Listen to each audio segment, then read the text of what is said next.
TFNB, your Bank for Life studio. Now, it's time for the Smoak Show. Presented by Texas Farm Bureau Insurance.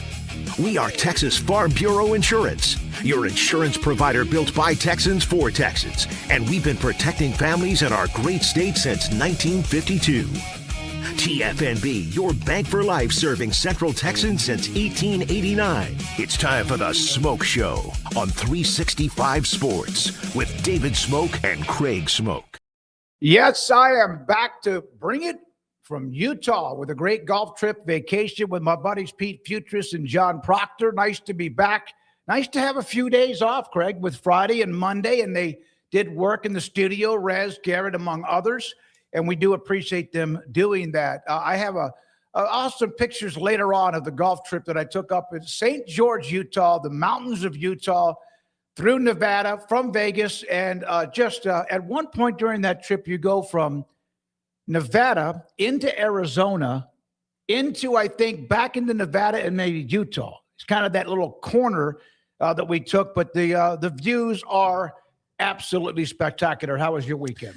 It was good. I think you're referring in part to not Nevada so much, but the Four Corners, the states that all kind of coincide there. But I guess with Nevada, that's not exactly the case. But yeah, that general vicinity there in the Southwest, place. I've been to Arizona a couple times. It's nice. Been to Vegas.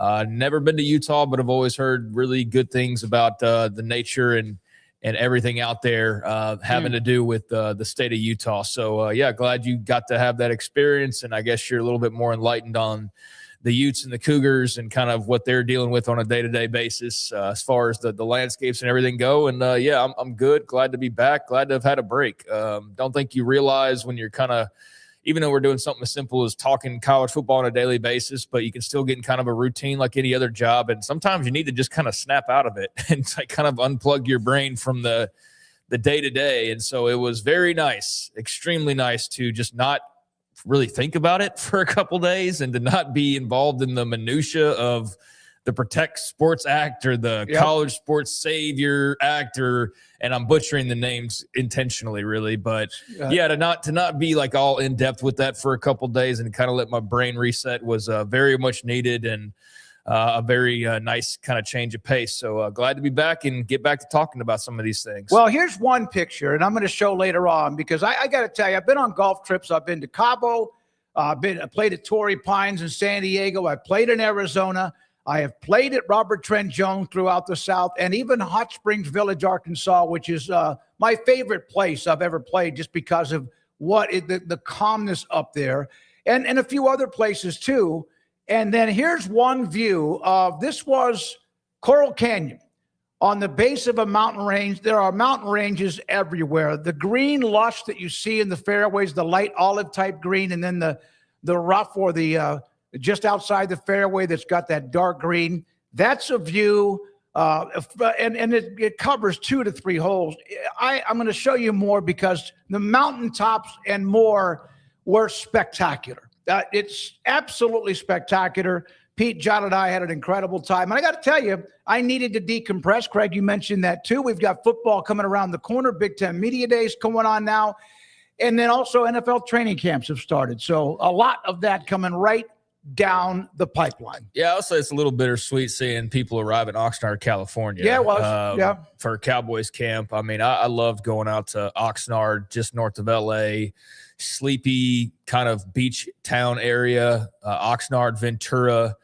You go up a little farther north, up Highway 1, and you have Highway 1 there. Just go south, go to LA, go north, go to Santa Barbara, and you can't really beat that area as far as I'm concerned. I absolutely love that part of the country. So, to see everybody settling into Oxnard from the Dallas media, getting ready for the next month of training camp. I wouldn't want to be out there for a month necessarily, but a good week or so. Give me that. But nevertheless, despite being a little bit jealous about the folks out in SoCal, it was good, like I said, to get a break because you kind of can get lost in talking about something every single day and kind of just get either tired of it or bored with it or whatever. And so you need to break it up. You need to break up the monotony. And I definitely feel like we took a break at the right time to kind of reset our brains and get ready for, what is, I'm sure we'll have another day here and there, but we're not far from the start of the season, No. to your point. And so, yeah, I am very much looking forward to that. Well, we've got a lot coming down. Again, workouts in college just around the corner. Training camps have opened. High school football, although there's a new rule is about the heat and much more when it comes to the state of Texas and other places, are supposed to begin at some point next week. So there we are with that. Now, do we have a wide shot, Rez, wide enough to see to my left here on the set? If we do, because one of our great friends of the show, oh, hold on. I'm sorry. I got to move that over just a little bit. I'm going to do that while we're live. Here we go. This is one. There we go. There we go. I came back yesterday, like about midnight, came in after I was dropped off, and there's a big box at the front door of where I live. Lance Leipold, KU, standard plain helmet. It's beautiful. Very nice. Coach Leipold, thank you very much. Said, I love seeing you guys at Big 12 Media Days. I hope you can find a good to display the location. And no worries if you can't, but rock chalk. And that's what he said. And I hope Rack-A-Tat and a couple of the others are going to have a bad headache. But that is a beautiful helmet, Craig. I mean, they can get a headache all they want until Colin Klein to step his game up. It's not over a K-State helmet. But no, really, that's something that Leipold told us at Big 12 Media Days he'd be happy to do. Even asked us the color we'd want. And so, we got the nice KU blue there and the big old Jayhawk logo. And, that's a super nice addition to the studio for sure. And got all the marks of an authentic helmet they've sent us down here. So, that's very cool, very generous on the part of KU and Coach Leipold, big fans of his and of theirs, obviously, as well. All right, let's get to quite a bit today. In the Big 12, they're having their Big 10 Media Days. There'll be a note on the Big 12 in a moment. So here is Tony Petitti, commissioner of the Big 10, and how he kind of opened today's press conference in Chicago. 25-26 was a remarkable year for the Big Ten, with 13 national championships.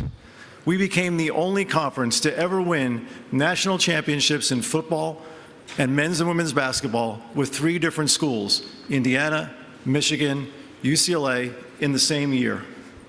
Indiana's win gave us our 3rd straight football title. The conference also earned 38 individual national championships, 32 National Player of the Year awards, 10 National Coach of the Year awards, 80 academic All-Americans, and 222 professional draft picks, including the overall #1 draft pick in 6 different sports. Add to that broadcast and attendance records, we are confident that the Big Ten is in the strongest position in its history. So that's Tony Petitti, much more from him, and also what was said today. Craig, here's the Big Ten media poll. These are the media poll that, of course, there's a bunch of teams, 18 of them, with not a surprise, although Indiana, Oregon, among others. Here is the media poll for the Big Ten. Preseason media poll at the top is Ohio State, and then Oregon. Indiana is 3rd. Nope, that's the overall first vote, first place votes in that. The media poll is a big, beautiful image. There it is. Ohio State, Oregon, Indiana. And then after that, you kind of pick and choose down to Purdue at 18. And there we are with 18, the preseason poll, Craig. Yeah, I mean, the Big Ten doesn't release their own. Obviously, Cleveland.com does that. And so they've kind of taken on the mantle of being the officially unofficial, I guess, Big Ten preseason media poll. And so, this is what everybody rolls with. And that came out and obviously led to a lot of discussion. And I don't think really any major surprise at the top with Ohio State being there at #1.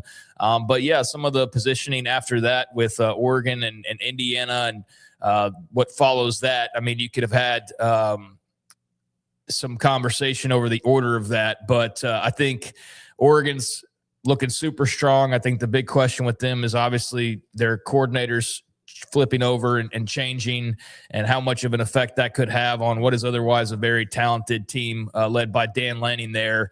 Indiana, a lot of reason to believe they're going to be right back in the mix, even though it's hard to imagine them winning a national title. That's the reality. And now you go, okay, you're not going to be able to follow that up and be just as good, but they seem to think that they very well could be.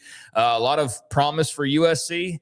A lot of, I think, hope for Michigan, as well as Penn State with their new coaching changes. And then I think a lot of just other storylines that kind of ebb and flow from the coaching to the personnel to whatever else. But those top teams are kind of who you'd expect. And it's just anybody's guess as to how you want to position them. But certainly Ohio State, Oregon, Indiana, that's a really strong top three. And then a lot of good contenders there in that what I would consider a second tier that could crack their way into finding themselves Big Ten champions at the end of the year, at least playing for it. And here's there's just 3 teams that receive votes to win it all. And there we are with Ohio State had 15, Oregon with 11, Indiana with 5.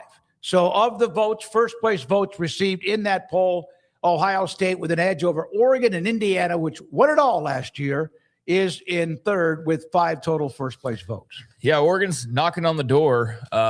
If you guys would go back to that previous one, I just like the look of that Big Ten standings. But yeah, those 3 are, if I was picking, I mean, it would be one of those 3 to get my first place vote as well. So I don't think there's any shocker there. And I think a USC, a Michigan, why not like crazy would have been a bit of a stretch versus those 3. So yeah, that's something that makes pretty good sense. But yeah, a lot of just fascinating storylines. I mean, before we took a little bit of a break, I was just talking about how excited I am.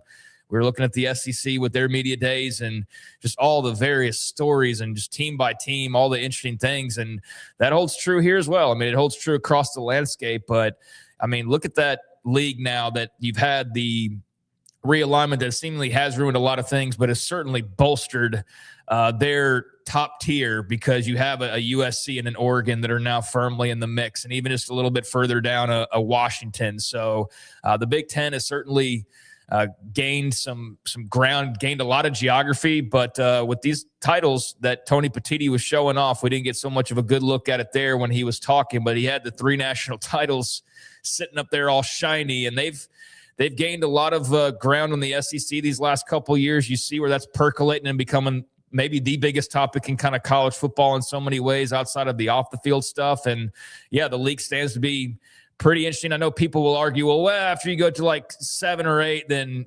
it's all the middle sucks and the bottom sucks. And it's not as good as the SEC's middle or the SEC's bottom, but the top's pretty salty. So yeah, would not be shocked at all if they make it 4 in a row with one of those teams near the top of this list. We'll have some notes on the SEC, the rivalry, and even Brett Bielema of Illinois has a comment about the SEC that like fried the brains of SEC fans who all like 99% all had the same reaction to him that they had it from him when he made a comment last year on the Rich Eisen show.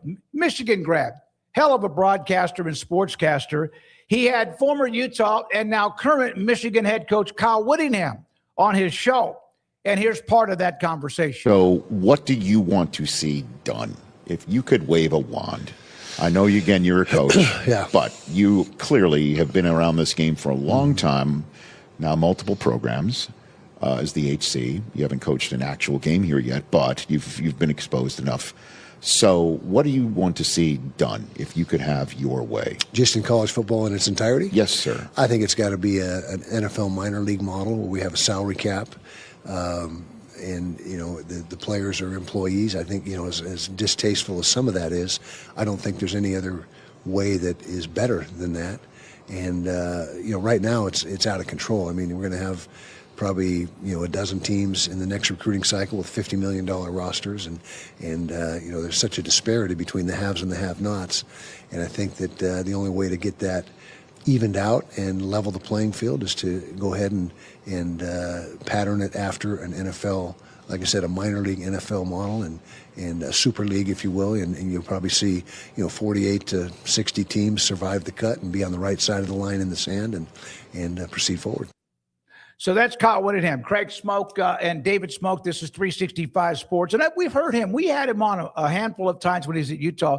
And he always just used that line with more changes coming soon, including what we might see later on. More from Petitti on the Big Ten and moving forward, the college football playoff, and more your thoughts about Kyle Whittingham and what he said. It's first of all just still weird to see Kyle Whittingham attached with Michigan, but I know we'll get used to it pretty quick. It's just strange to see him at Big Ten media days and representing the Wolverines. But I'm sure Rich Eisen was happy to welcome him and being a big Michigan guy, as you said. And Kyle Whittingham's talked about the Super League when he was at Utah. He's talked about that being the end place we end up ultimately. And so I think for coming from him, it's not exactly brand new news, but it still is just like when he starts there, it's the same old, here goes a coach talking about how everything's out of control. And that gets really tiresome as a fan, as somebody who covers the sport. Like we respect their opinions and certainly their insight, but it does get old at media day to hear constantly coach complain, coach complain, coach complain, coach complain. So, he said kind of what everybody is saying as far as the things that aren't working out right, but he's one of the few that's at least early on, and I guess has been joined by others here more recently, is kind of like, yeah, that's probably what we need to do is go the Super League route. And that way we would have rules and have things in place to actually balance this all out. So yeah, he's not afraid to just say it is what it is, and he doesn't try to sugarcoat much. And I think there's probably a lot of people that agree with him on that's the way to go. I certainly feel like with every passing day, there's more SEC and Big Ten fans that I see, and Twitter's maybe not the best representation. Maybe it is. I don't know. But it certainly feels like every day there's more people from those specific fan bases that think that's the way to go to solve all the problems.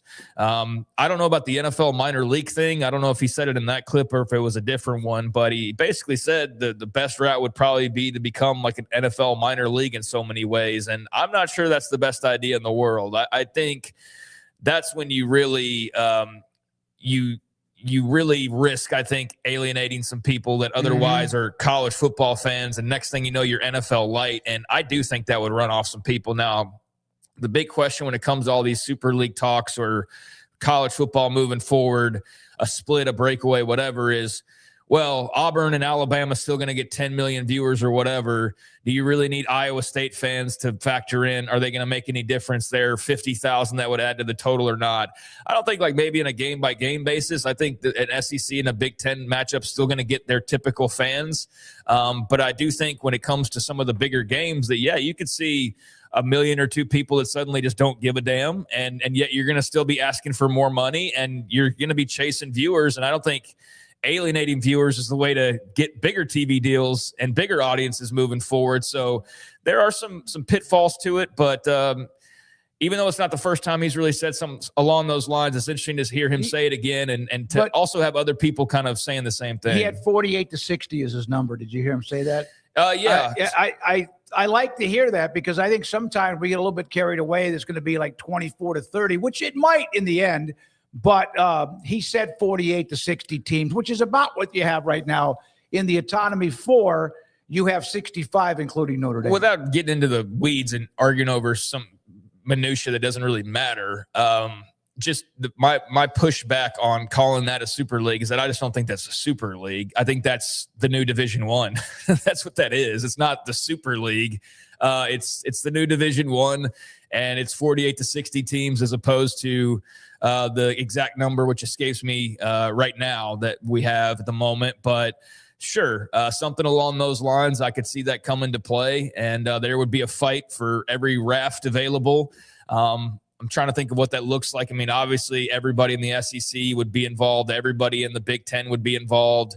So there's half your model there. And then, yeah, the handful of schools from the ACC that are desirable. And then, Texas Tech and Arizona State and probably Utah and Kansas for basketball. Some grouping like that out of the Big 12 or, maybe close to everybody. I mean, who would get left out in a scenario like that? So, yeah, I mean, that's definitely more palpable, I think, for the audience at large than what some people's thoughts are on it, which would be a slimming down, a true slimming down, not so much the Power 4 breaks off, which is kind of what he's looking at with the 48-60 there. Well, Craig, there are other notes from Big Ten Media Days from Tony Patini on the playoff expansion, which, of course, has been a big deal for him and everybody. Big Ten leads the way. They want 24. Now other conferences are on board. We know that the SEC, at least at this time, that they aren't.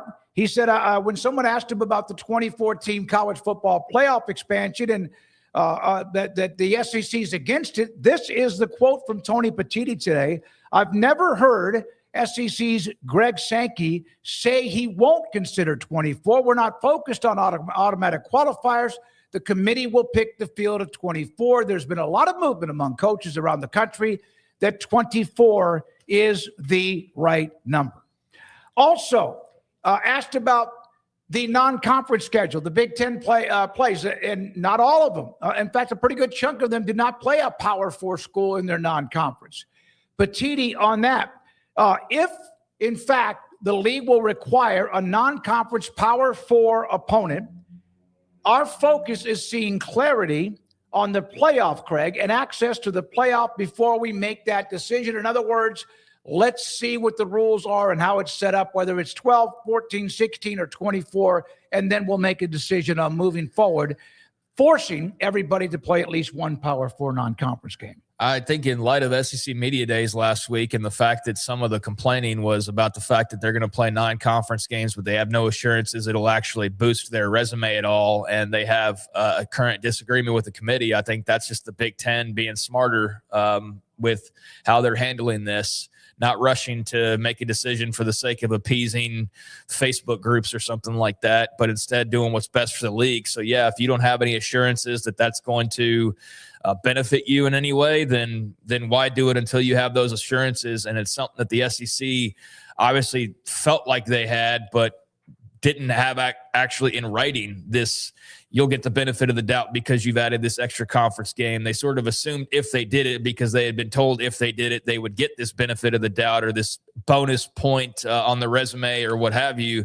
They're not necessarily getting that, which is what's agitating Greg Sankey in regards to the playoff committee. So, I think the Big Ten's being patient and just ensuring they get exactly what they want. But I do think it's best for the sport if they also are on board like everybody else. Like, hey, we're all playing 9 conference games. We're all playing a Power 4 opponent. We're all including one another in this. Now, I know there's also some scuttlebutt about coming out of this media day about the Big Ten playing the SEC more, and maybe that would be how you'd guarantee that. But regardless, I do think that, the Big Ten, especially if you're going to sit up there with the last 3 national titles and you're going to be the best of the best and all this, then why would you not be a part of the group that mandates that you have to play a Power 4, especially when you look at Indiana's schedule? I think it's going to happen. Yeah. I think eventually it's going to happen. Everybody is giving a little bit. Some aren't going to give much, but they're giving a little bit, like the 9 conference games, the ACC now, and the SEC, because they started to take a beating on that no matter the success. Also from Tony Petiti, speaking of which, the Big Ten and the SEC, he said he thinks the rivalry between the 2 conferences is great for the fans. I wish we played each other more from a work perspective. They're partnering constantly, and has talked, Petiti, with Sankey several times about what is the Protect College Sports Act. We'll have news on that in just a moment, because it looks like that those 2 conferences are getting a little bit more revisions to what that bill or that act might be. But there is the note about the SEC, and he wants to see them play more often, and perhaps, by the way, not in the postseason. Yeah, they want to be there for that, but maybe even during the non-conference schedule. Well, if you mandated everybody having to play Power 4 teams, and there's one way to welcome in Georgia playing Minnesota, or Wisconsin playing Auburn, or whatever the matchups might be. I think the greater concern is they get too chummy and they get too engaged to one another, that the world sort of revolves around them, even though it kind of does anyways. But I think the partnership that they have in trying to make all of this make sense and make the final decisions that are best for college football, it's good that there's a healthy camaraderie and respect there. But it's still a competition at the end of the day. And I think that there is more interest in this sort of league versus league rivalry type scenario than there's really ever been before. I mean, we've had conference trash talk and things like that, but up until about 2 years ago, there's not much anybody could say to the SEC. You add a couple more national titles, and Indiana's one of them, and now the Big Ten, they're the ones that have their chest puffed out, and they're the cock of the walk right now. So it does make for an intriguing sub-storyline to the bigger picture and to a potential race towards the national title if you've got Big Ten and SEC schools jockeying for that power position. So, yeah, I mean, lean into it and play it up. I think it does create more interest and certainly creates a lot more passion. So, especially in your position now where you feel like you're the best you've ever been as a result of the way the landscape is, then, yeah, I don't think the Big Ten should shy away from much of anything. Well, I know Brett Bielema doesn't mind Craig shying away from saying and taking digs at the SEC, and I know the exact response that SEC fans or those who just like teams in the SEC or those from those schools in the SEC. Here's a clip from Brett Bielema on the SEC and also the Big Ten with meetings and then what he has said quite a bit the last year. Opinions, and obviously they're going to draw the Big Ten, SEC, and all that goes around about that. But to sit in a room with both of those guys, I think with Tony and the vision and experience that he has, and to be in the room where Sankey, I know he's got to protect the SEC, and they kind of want to live in 2005 forever. But I think the forward thinking of where we are in college football is an awesome thing. So couldn't be more excited about the year. He couldn't help but take the dig at the SEC about living in the past. By the way, 2005, Texas won the national title. They were a part of the Big 12. Then the reaction, Craig, was pretty overwhelming. This comes from a guy that was 11-29 in the SEC when he was coaching Arkansas. That was over and over and over again. Even somebody put that up when I retweeted it and said, oh, this is interesting. And that's kind of his point, though, when you want to go back to 2013 through 17. Yeah, he was didn't win, didn't beat the SEC, but that was a decade ago. So that's like me saying Nebraska's still relevant because of what they did in the 90s or the 80s or the 70s. They're relevant, but they're not that team or that program anymore.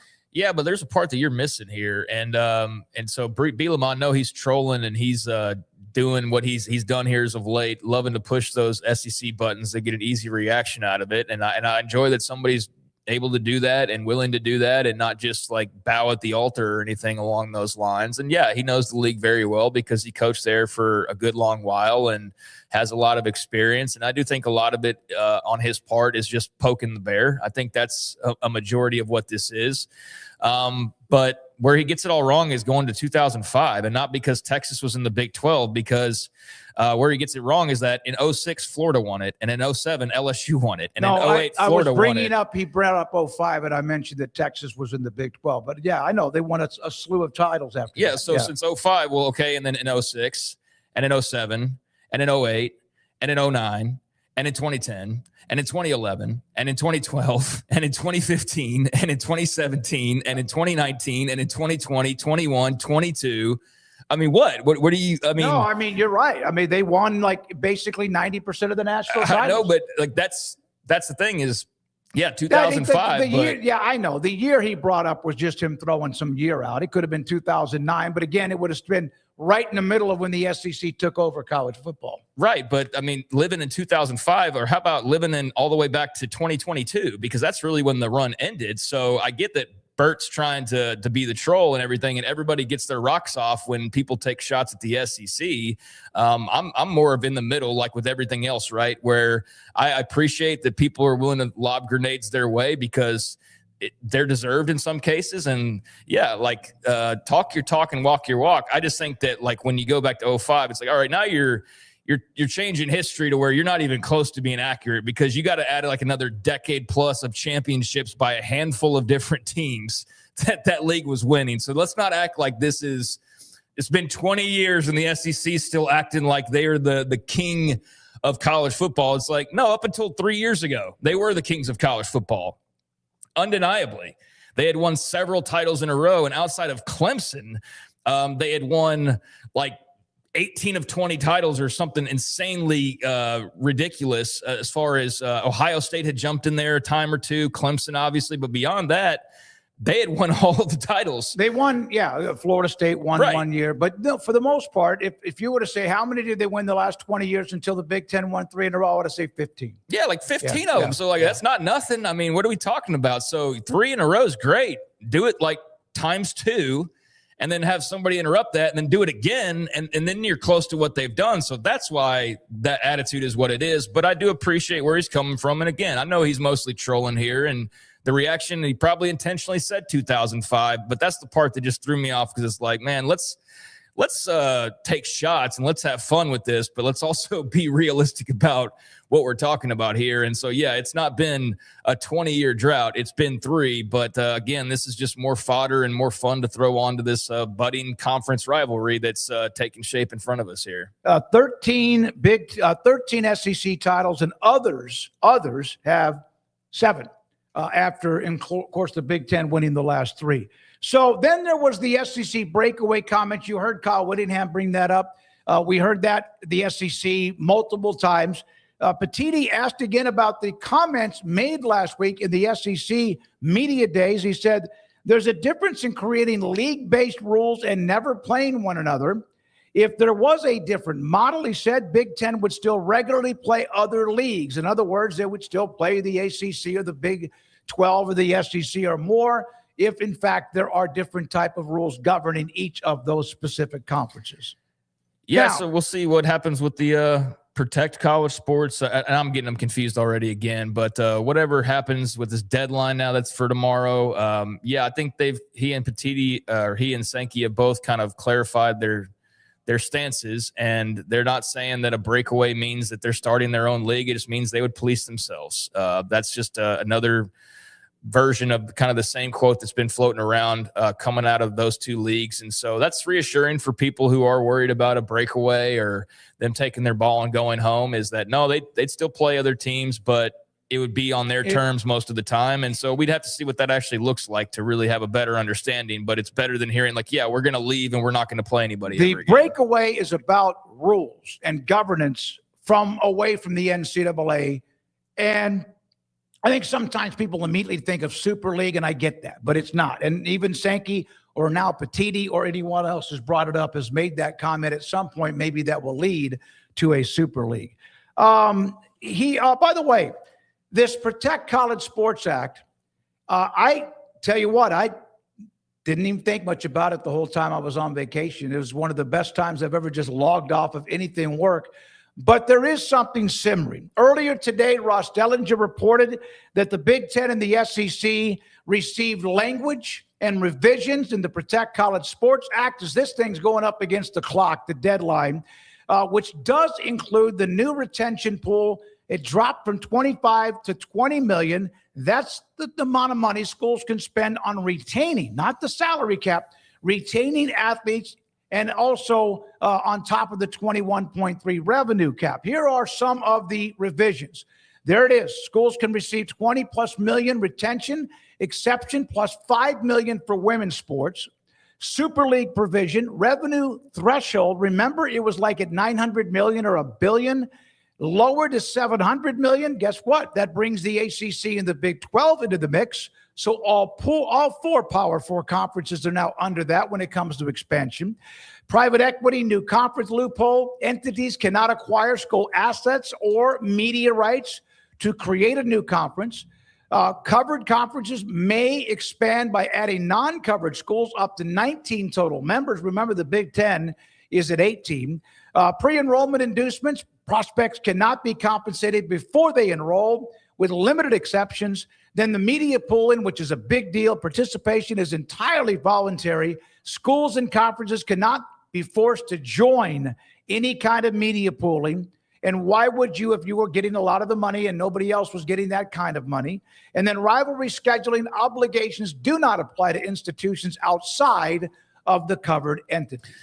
So I'm not the sharpest knife in the drawer. So covered conferences are the Power 4, right? Yeah. So the part that stands out to me, the most interesting part, is like the media pooling was just a pipe dream of Cody Campbell to begin with. That was like the most unlikely thing that was probably ever going to get passed, was the SEC and the Big Ten sharing their TV money and negotiating alongside the Big 12 and the ACC and whoever else. So I've never had hope for that to be anything actually realistic.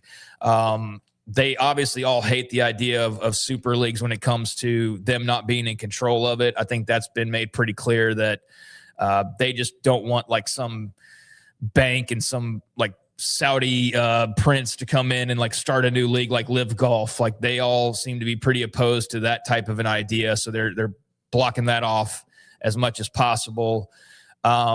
Yeah, it's interesting that they lump in or lower that total for the Super League provision, but the conference expansion, I guess what I'm asking is, so if you're the ACC or you're the SEC and you want to add North Carolina, you can't do that because it says you may expand by adding non-covered schools. So that's why I was asking what covered schools means. Yeah, this is part of it. Again, there's a lot of small print, and we'll have Trey Wallace on at like 4:05 because he got into this a little bit today. There is a pool that you cannot go and raid one of the 4 Power 4 conferences. Which is curious to me because that's absolutely what they want to do. No, that's exactly. That's well, they what got to Big give Ten and wants take to a little do. bit here, and we'll ask Trey about which. I mean, the media pool, and you're right, was never going to happen.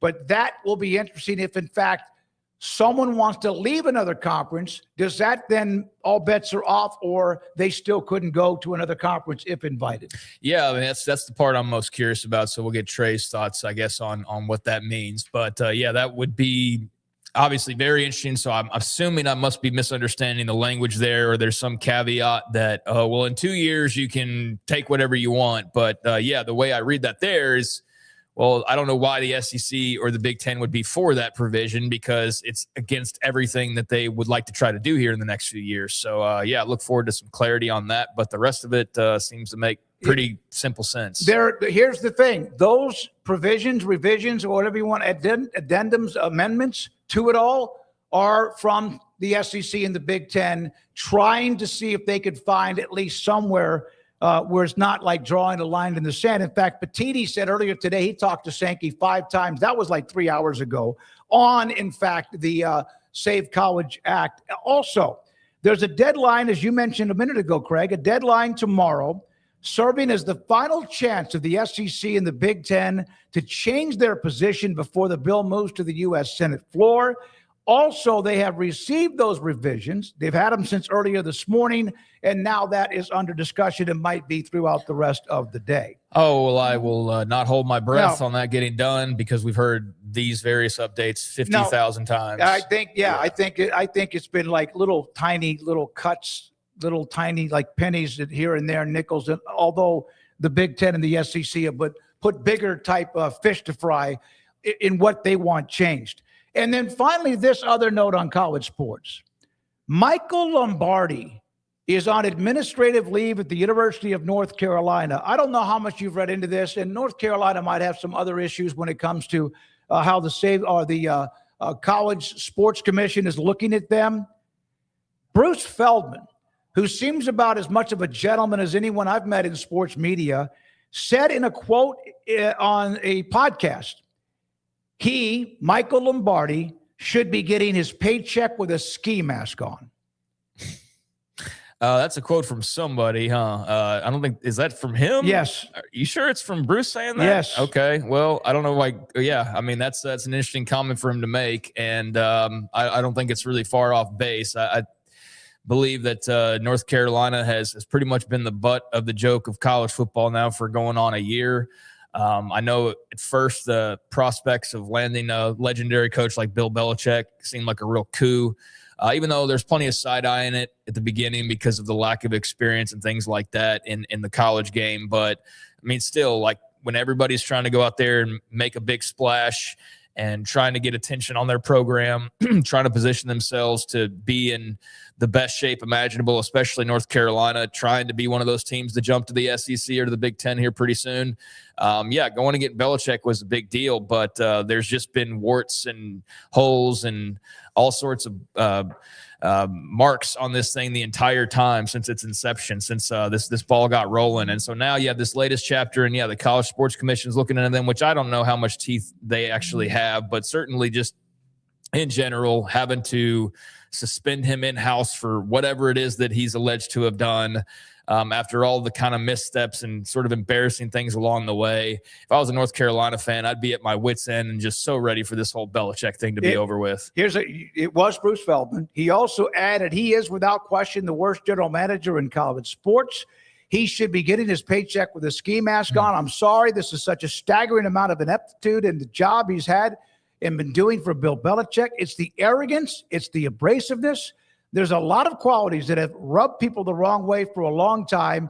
Belichick has been one of the people who has been in his corner And the fact that Belichick trusted him for the most important job anybody could have, and you hire him, says quite a bit, and on and on and on. He went off on Michael Lombardi. Yeah, so for Bruce to go that deep to it, you know he's passionate about the game, unlike many others, and so just going straight to the heart of the matter, and can't say anything he wrote there was really off base, because Michael Lombardi has pretty much been an embarrassment since this whole thing started, and they did walk in with a tremendous amount of arrogance. I'm somebody that gives everybody a chance at the beginning, so I said, all right, like let's see how this plays out. Let's not day one, because this guy said something, like totally rule out the possibility of success. But we're at a point now, a year later, with the full season, with more Jordan Hudson, where it's like, man, just end this nightmare in Chapel Hill. Go get a real football coach. Part of it is apparently very close to being no longer a part of it in Michael Lombardi. When we come back, Brett Ciancia, Pick Six Previews, the #1 preseason magazine for a decade. And the magazine is already out. Later on, Trey Wallace and also John McClain, Craig it Off the Radar. And there's going to be a segment at 425 when we look at a lot of sports business news with jersey patches at Notre Dame, Ohio State, and elsewhere. This is 365 Sports. Just came back late last night, walked into my condo at about midnight, and what a nice trip it was. And while I was on the trip, depending on our tee time that we had each of those 5 days, I was able to run some up the hills, not too much, because those are mountain peaks in Utah too, but I was able to get a workout in. 3 of the 5 days I was able to jog. The elevation was a little bit different.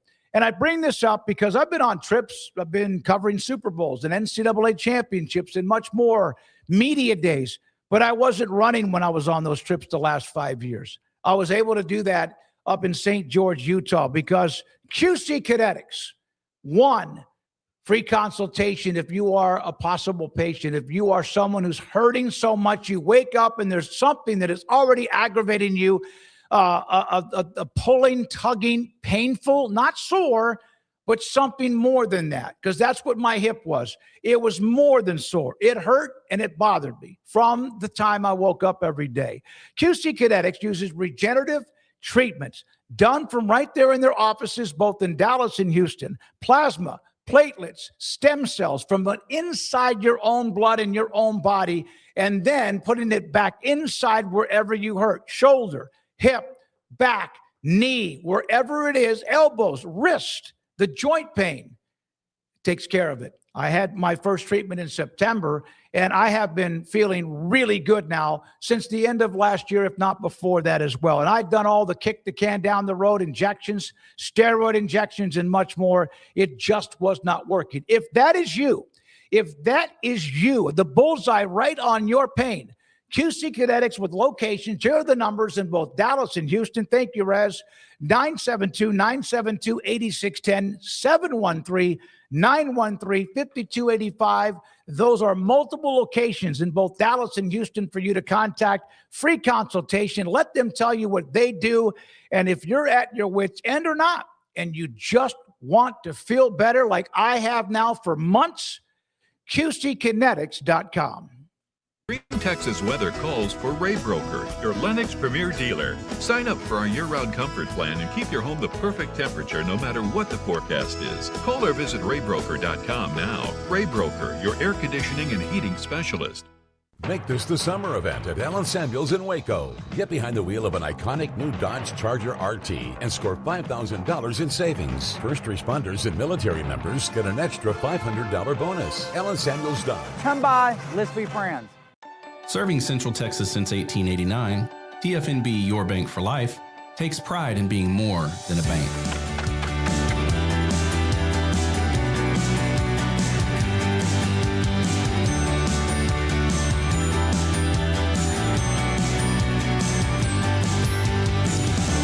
At TFNB, we remain committed to these principles. If you value them too, come join us. TFNB, your bank for life. Automatic Chef is your local vending, office coffee, and micro market provider, delivering outstanding service to break rooms all over Central Texas for over 50 years. Automatic Chef brings the best products to your location at the best prices. With hundreds of choices in fresh food, coffee, snacks, and drinks, make break time great again with Automatic Chef. Automatic Chef Canteen, 6900 Imperial Drive in Waco, or online at automaticchef.com. If you need legal advice on medical malpractice or personal injury, 18-wheeler accidents, or criminal, probate, and estate planning and transactional work, including private equity acquisitions, buying and selling businesses, and employment agreements, please contact David Dumas at the David Dumas Law Firm at daviddumaslawfirm.com.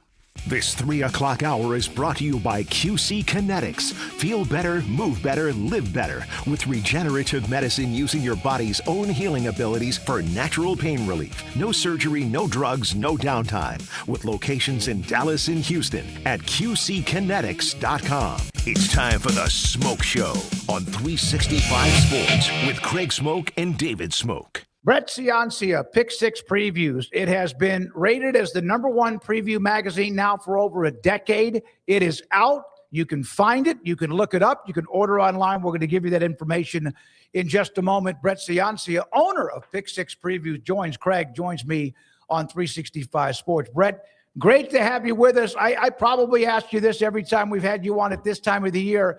What is it like when it's to printer? Like, you've done it, it's on its way to the printer, and it's on its way out to the fans of college football. Oh, well, thanks for having me. Yeah, it's the best feeling because this really is a never-ending research project. It's a full year-round project, getting together a preview magazine that is this detailed and this informative. It starts the fall prior. I'm watching 4 screens every Saturday for 14 hours, as much live action as possible.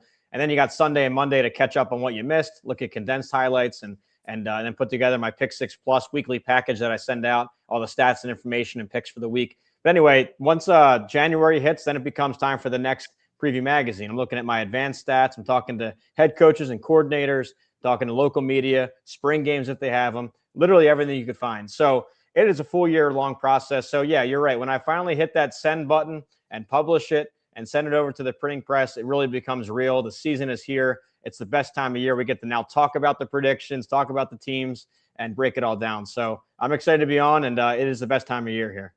Yeah, no, it's very exciting to be here heading towards the month of August and everything about to get underway, Brett. So Big Ten Media Days, I guess we can just kind of start there. What pops off the page in your preparation, putting together the Big Ten, and how you kind of see that going this year? What stood out to you most about this league now trying to get its 4th straight national championship? Yeah, well, right there, it would be a 4th straight Big Ten national title. And this year, I'm calling for it to happen. And in fact, it'll be the 4th different Big Ten team to win the national title in the last 4 years. I'm calling it the year of the duck. I really like Oregon this time around. In fact, in last year's preview magazine, the 2025 edition, as I was researching, I saw all this 5-star talent all over this roster. It was just too young to call for it in 25. So I put it in the book last year that not this year, but next year in 2026, I'm calling Oregon will be my national title pick. Fast forward 12 months, I stuck with it. It's a top 5 offense. It's a top 5 defense. They recruit in the top 5 every year now. Transfer hauls in the top 5.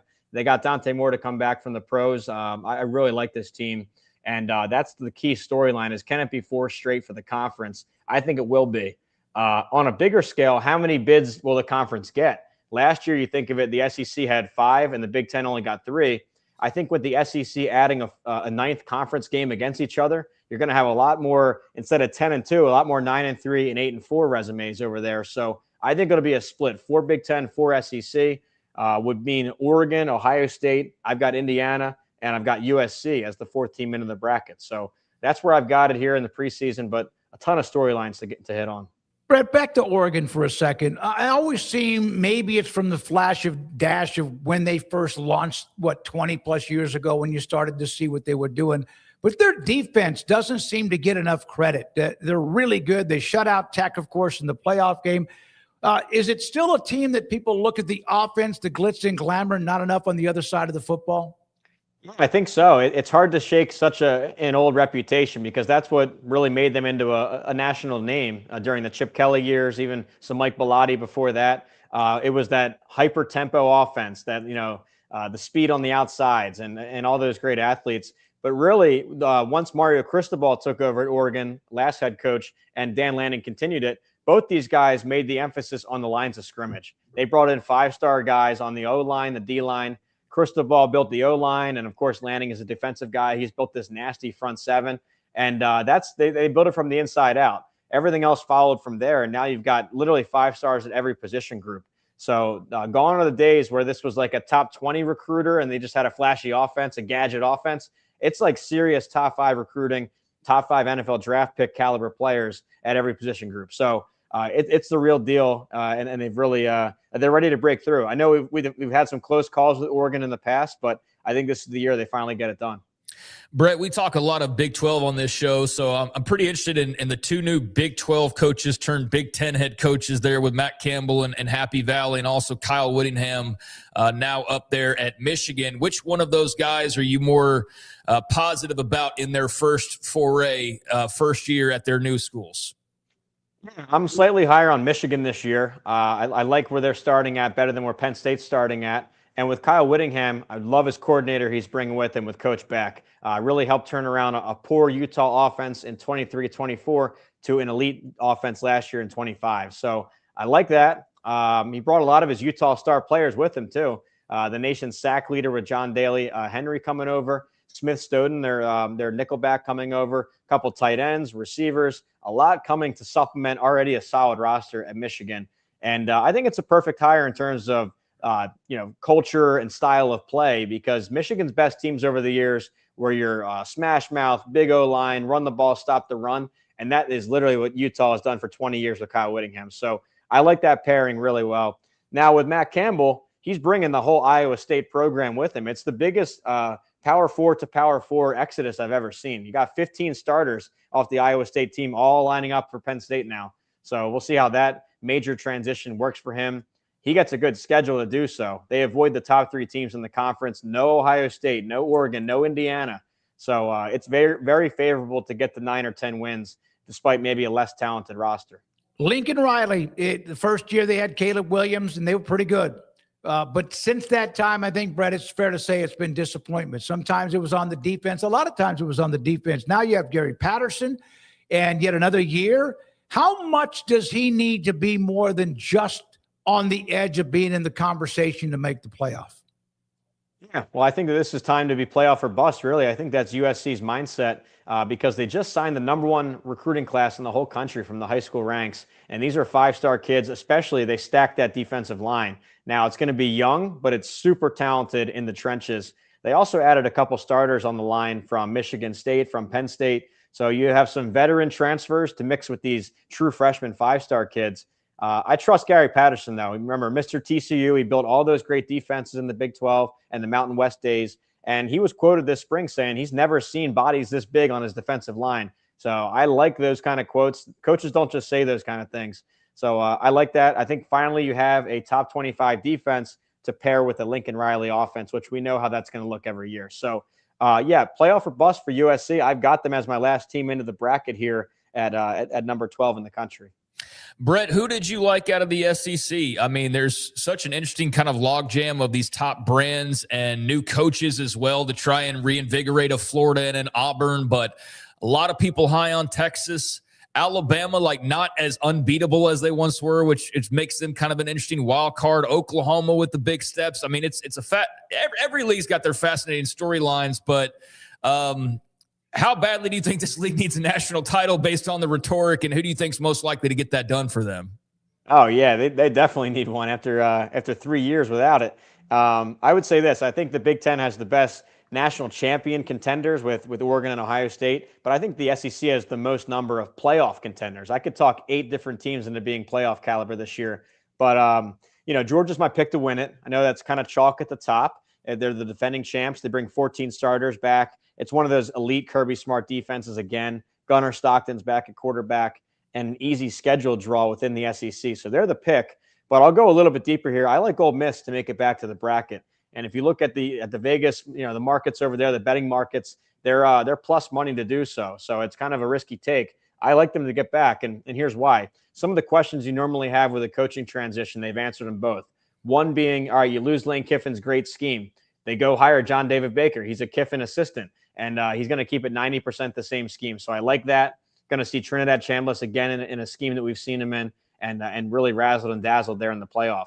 But then secondly, a coaching change. How are they going to play for the new head coach? We already saw that in January. They played really well for Pete Golding, and this time he added a ton of five-star power and transfer power to the defensive side of the ball. So I see a complete team in Ole Miss, and I have them making my playoff bracket. How many teams do you think I think you said 6, 7, or 8 in the SEC can win it all or get to the playoff? No, 8 to make the playoff. Okay. You could argue. I'm saying you could make the argument. I could get into 8 different teams as playoff contenders. Not so much national title contenders. In fact, if you look at my top 10, no SEC in the top 4. I go number 1, Oregon, number 2, Ohio State, 3, Miami, and then 4, Notre Dame. So you got to get all the way to 5th place to see an SEC team.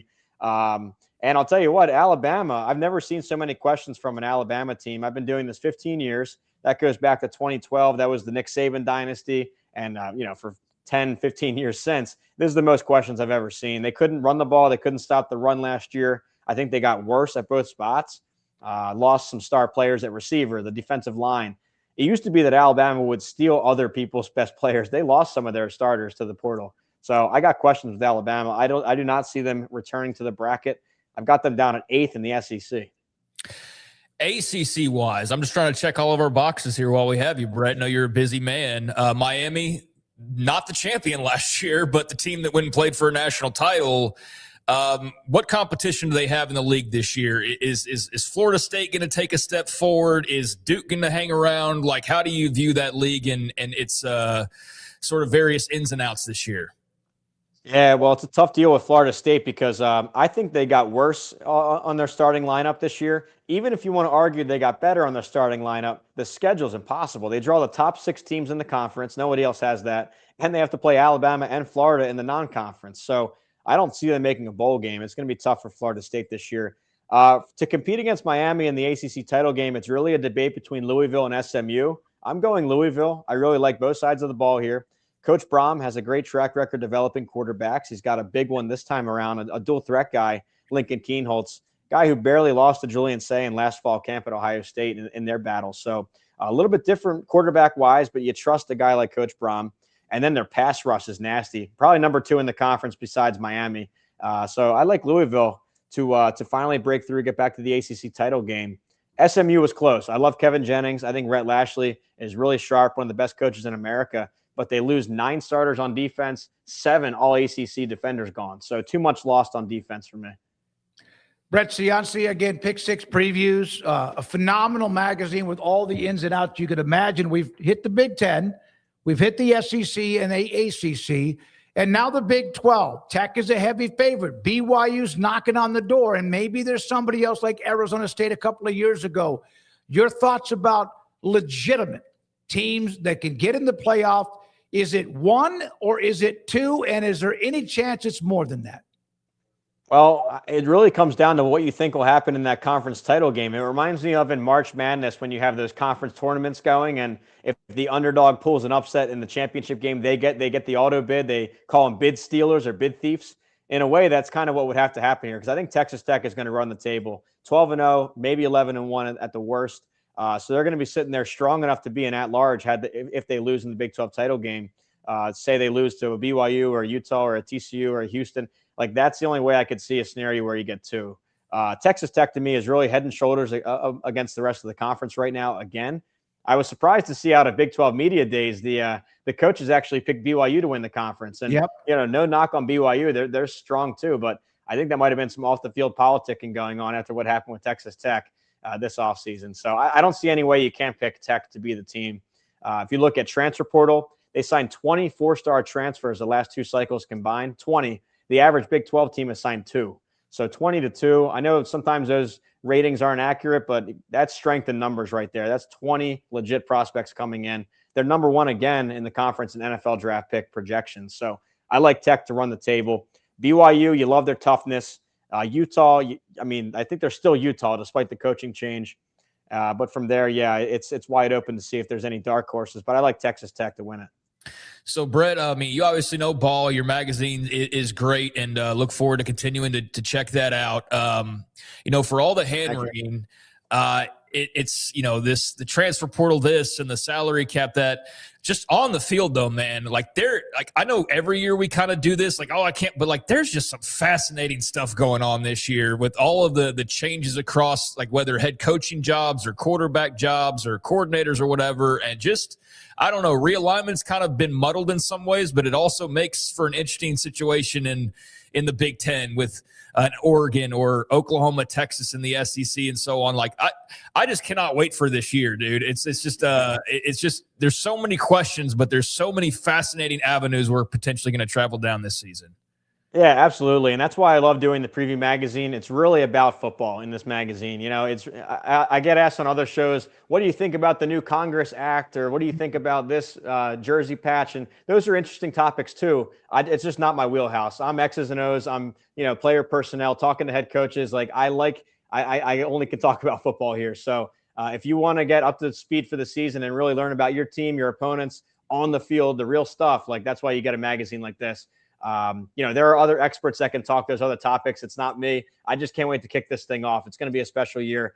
Nowhere else, no other sport do you have so many different styles of play, so many parts of the country involved, small towns, college towns coming together. It's the best. It's the best time of year. And I'm getting pumped up just talking about it, but we're almost there. It's almost August, so it becomes really real now.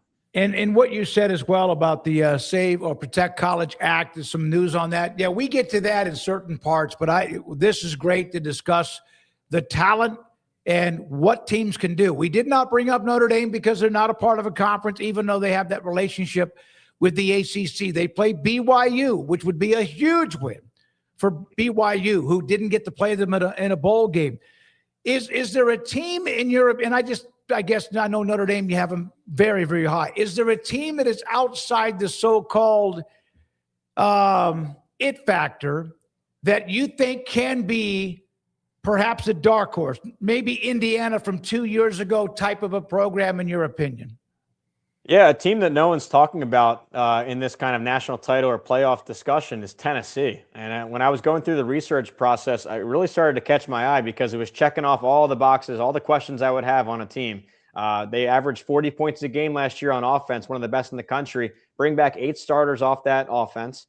Now they do have a question at quarterback. When has that ever been a problem for Coach Heupel? I mean, remember last summer they brought Joey Aguilar in from App State in July, and they got him up to speed. He finished number 2 in the conference. So I think despite a quarterback battle happening in fall camp, someone will emerge. You have 2 5-star candidates. It's going to be great.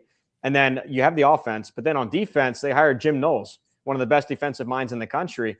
He was able to build defenses at Duke, at Oklahoma State, won a national title with Ohio State. So I really like this pairing of offense and defense. Heupel with Knowles, really flying under the radar, Tennessee. So keep an eye on them. I've got them 15th in the country, but that's a game or two, coin flip type games away from the playoff bracket.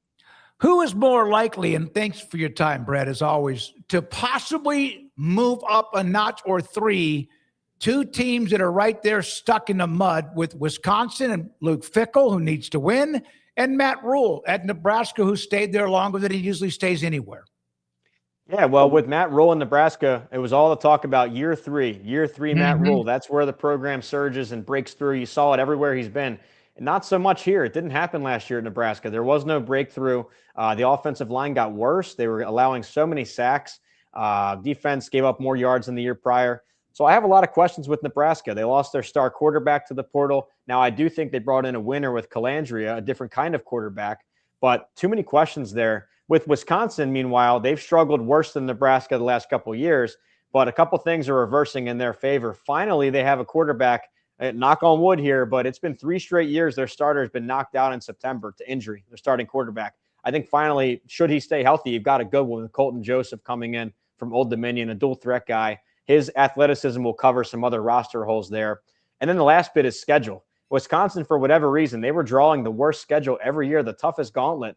Finally, it reverses into their favor here. Way more manageable. They're going to be favored in a bunch of games. So I have them moving ahead of Nebraska, ahead of Illinois, ahead of of Minnesota there in the middle of the Big Ten.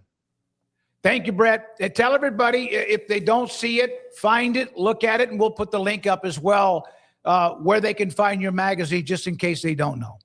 Thank you so much. Yeah, it's only available at pick6previews.com. We have the hard copy magazine, the digital PDF as well, if you like that. And if you love the magazine, you're going to love the in-season product too, called Pick 6 Plus. It's all my weekly stats, my picks, my projections, everything you love from the magazine weekly in the fall. It hits your email inbox. So pick6previews.com. I appreciate it, guys. It is a constant flow of information of what's happened and what's about to happen, in your opinion, from your knowledge of the game and knowing the people that also are a part of the game. Brett, thank you very much. Great job as always. Thank you. Thank you guys for having me. Appreciate it. Brett Ciancia with Pick 6 Previews with us on 365 Sports, and a magazine you pick up and just filled with all sorts of great stuff if you want to just look at X's and O's and more, and stats and trends and much more.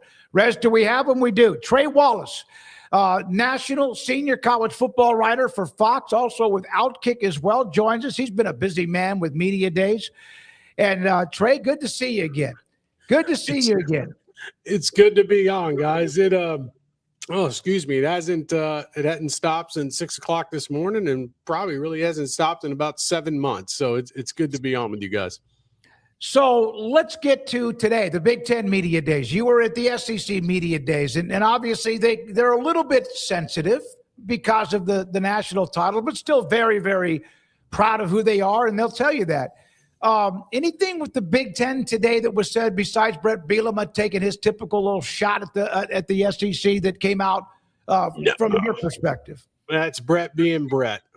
Somebody that covered him a while back. I understand it completely, and he's having fun with it. So, whatever. Hat tip to him for being the one. I think that, to be honest with you guys, the college football expansion topic has obviously been something that we've been discussing for, it feels like 9 months now. It goes back even further. When Tony Petitti got up there and took a hard stance on, look, conference title games, they're gone with expansion to 24, which is something that's really not new, but to hear him come out and say it the way that he did, I think maybe caught some fans kind of off guard. I mean, it didn't catch me off guard in the sense of this is what they've been looking for. And that's why the conversation around the SEC has picked up so much when it comes to the expansion part. I think that, outside of that part, it's probably congressional leaders sending over their revisions, which they did on Monday, but they really sent over the language of what they're trying to change with this Protect College Sports Act, essentially right when Tony Petitti was taking the stage in Chicago. So Trey, the one part of the revisions that jumped out to me was like the capping of realignment, where now the Big 12 and the ACC are in that threshold of the total money, but then the language would read basically, best I could tell, that the SEC or Big 10 could not go take Big 12 or ACC schools. But doesn't that fly in the face of what we all think is probably in their plans or what's likely to happen? That was the part that just kind of stood out to me. So am I misreading that? Well, they're saying you can have 19 members in your league. So the SEC would essentially be able to go out and grab 3 if they wanted to. The Big 10 1. They also put in, if you make a certain amount of money, per year, they lowered it from $1 billion to $700 million. Now, what this is going to mean is that, how do I put this the right way? At the end of the day, if the SEC or the Big Ten want to go out and add North Carolina, is one, whatever, there would be a point where they have to look at it and say, okay, is this part going to work moving forward from a financial standpoint? But also, you can only add a certain amount of teams. Mm-hmm. So you have to pick and choose on what you're going to do here. I think that when legislators put out, I don't know, I think it was 3 weeks ago now, that, hey, if a school decides to leave a conference, you got to sit out 5 years and go independent. Right. That made 0 sense. Like that. What are you talking about, congressional leaders? Like, you can't, you're not going to go force a school to go full BYU because of the situation, and lose out on television revenue, lose out on conference revenue that comes in, all because you're making a financial business decision. So I think that part kind of slowed down a bit. I think that there will be opportunities if the Big Ten and the SEC want to, or even the Big 12 and the ACC. If they want to go out and add a few members, go out and add a few members. But I do think that's going to come down the road, not now, down the road once contracts expire with television networks and whatnot. Like mainly I'm looking at the ACC, who had 2-member institute, well, 3 or 4, yeah, technically, or suing the ACC to figure out what the grant of rights was when it comes to when they could leave, which would be around 2031 or whatnot. So while I don't think it happens right now, I can tell you, you got conferences already picking up the phone and seeing who would be least interested. So the scheduling part of it, the Petiti today brought up the fact that they want to see kind of how things are, the landscape with the playoff, before they decide on playing a Power 4 or autonomous 4 team in a non-conference. The SEC moved to 9 games in the conference. The ACC bumped up to 9. That's what people wanted, right?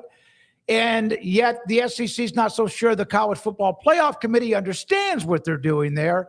Your thoughts about the Big Ten and a non-conference game, and is that driving Sankey crazy? Yes, because you had coaches within the SEC who thought, 15 months ago, 16 months ago, spring meetings of 2025, when they decided, hey, look, we're going to 9 conference games. They were like, okay, we're going to have an expanded college football playoff. We're making this move to make that move. Well, now we're sitting here in the summer of 2026, and there is no CFP expansion yet. So you're like, wait a minute. Why did we move to 9 conference games? We didn't have to. Like, our strength of schedule was pretty much fine with 8. I'm talking about the SEC here. Why did we do this? Mind you, this is important. Coaches' opinions really don't matter when it comes to these topics, okay? Because that coach could be gone within 3 months of the season. Like, you think Scott Woodward was going to Brian Kelly last year and asking his opinion on how many conference games we should have? No. I mean, hell, Brian Kelly ended up fired halfway through the season, towards the end of the season. Like, coaches' opinions don't matter, but the ones that have tenure, Kirby Smart is a great example. I'm not saying the president and the athletic director would agree with everything that Kirby Smart says, but Kirby Smart can pull more weight when it comes to that conversation. I don't think Kirby Smart's on the chopping block for his job. And that goes for a number of coaches around the country. Like, obviously, their opinion will be weighted in this, but it comes down to the university and the athletic department and the decisions they want to make. So, really, if you have coaches out there that are complaining, probably complaining to the wrong person, because your president, chancellor, athletic director was the one that did that. And I think, to come full circle around your question, I think the non-conference part of that with the Big Ten, sure, I would love to see, it'd be great if the SEC and the Big Ten started playing each other on a yearly basis like we see in basketball, with other conferences. I think that would be fun. I think it would add intrigue to the sport. You got to remember, I'm trying to get my years right here, but it was right there at the beginning of 2025.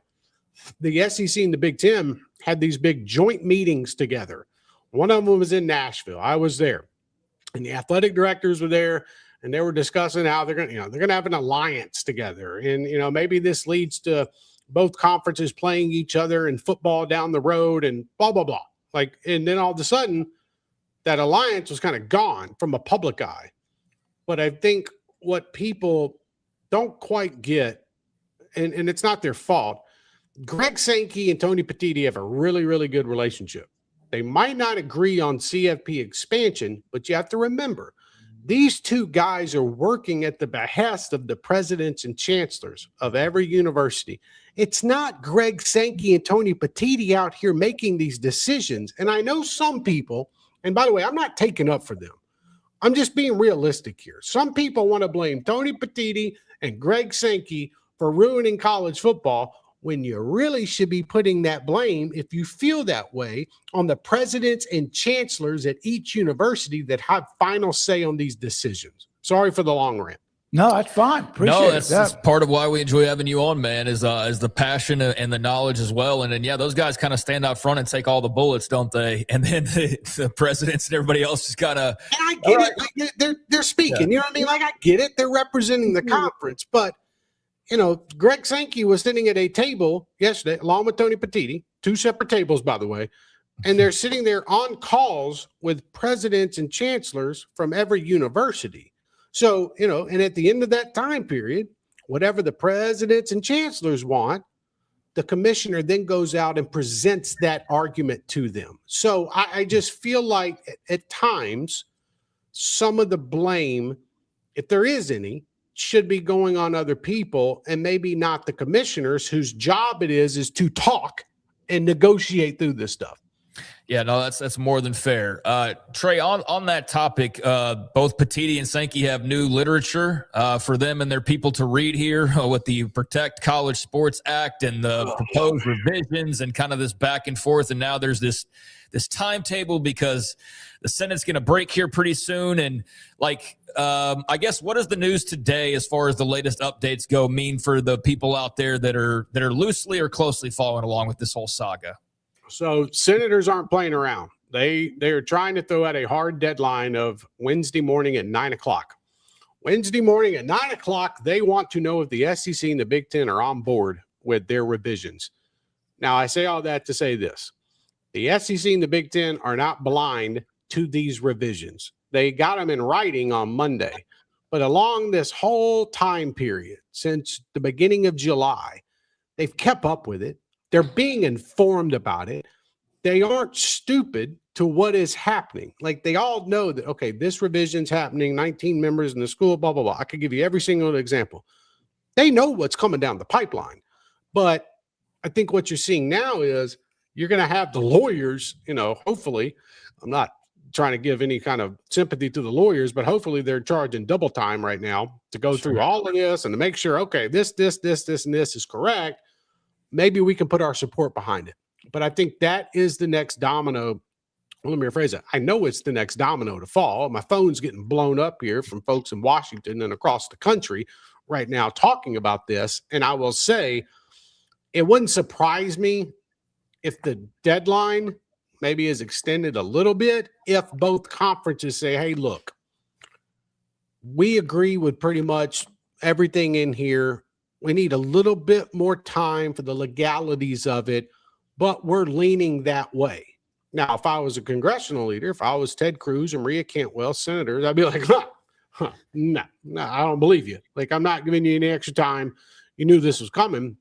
Then at the same time, you're like, presidents and chancellors at every one of these schools in the SEC and the Big Ten would be like, well, wait a minute. Like, you've had almost 4 weeks to put this together, and this is what you came at us with. So it could go either way. All I know is, guys, is after there is a recess of Congress, which they get a full month off of August, when they come back, I say this as a citizen, okay, not as a journalist here.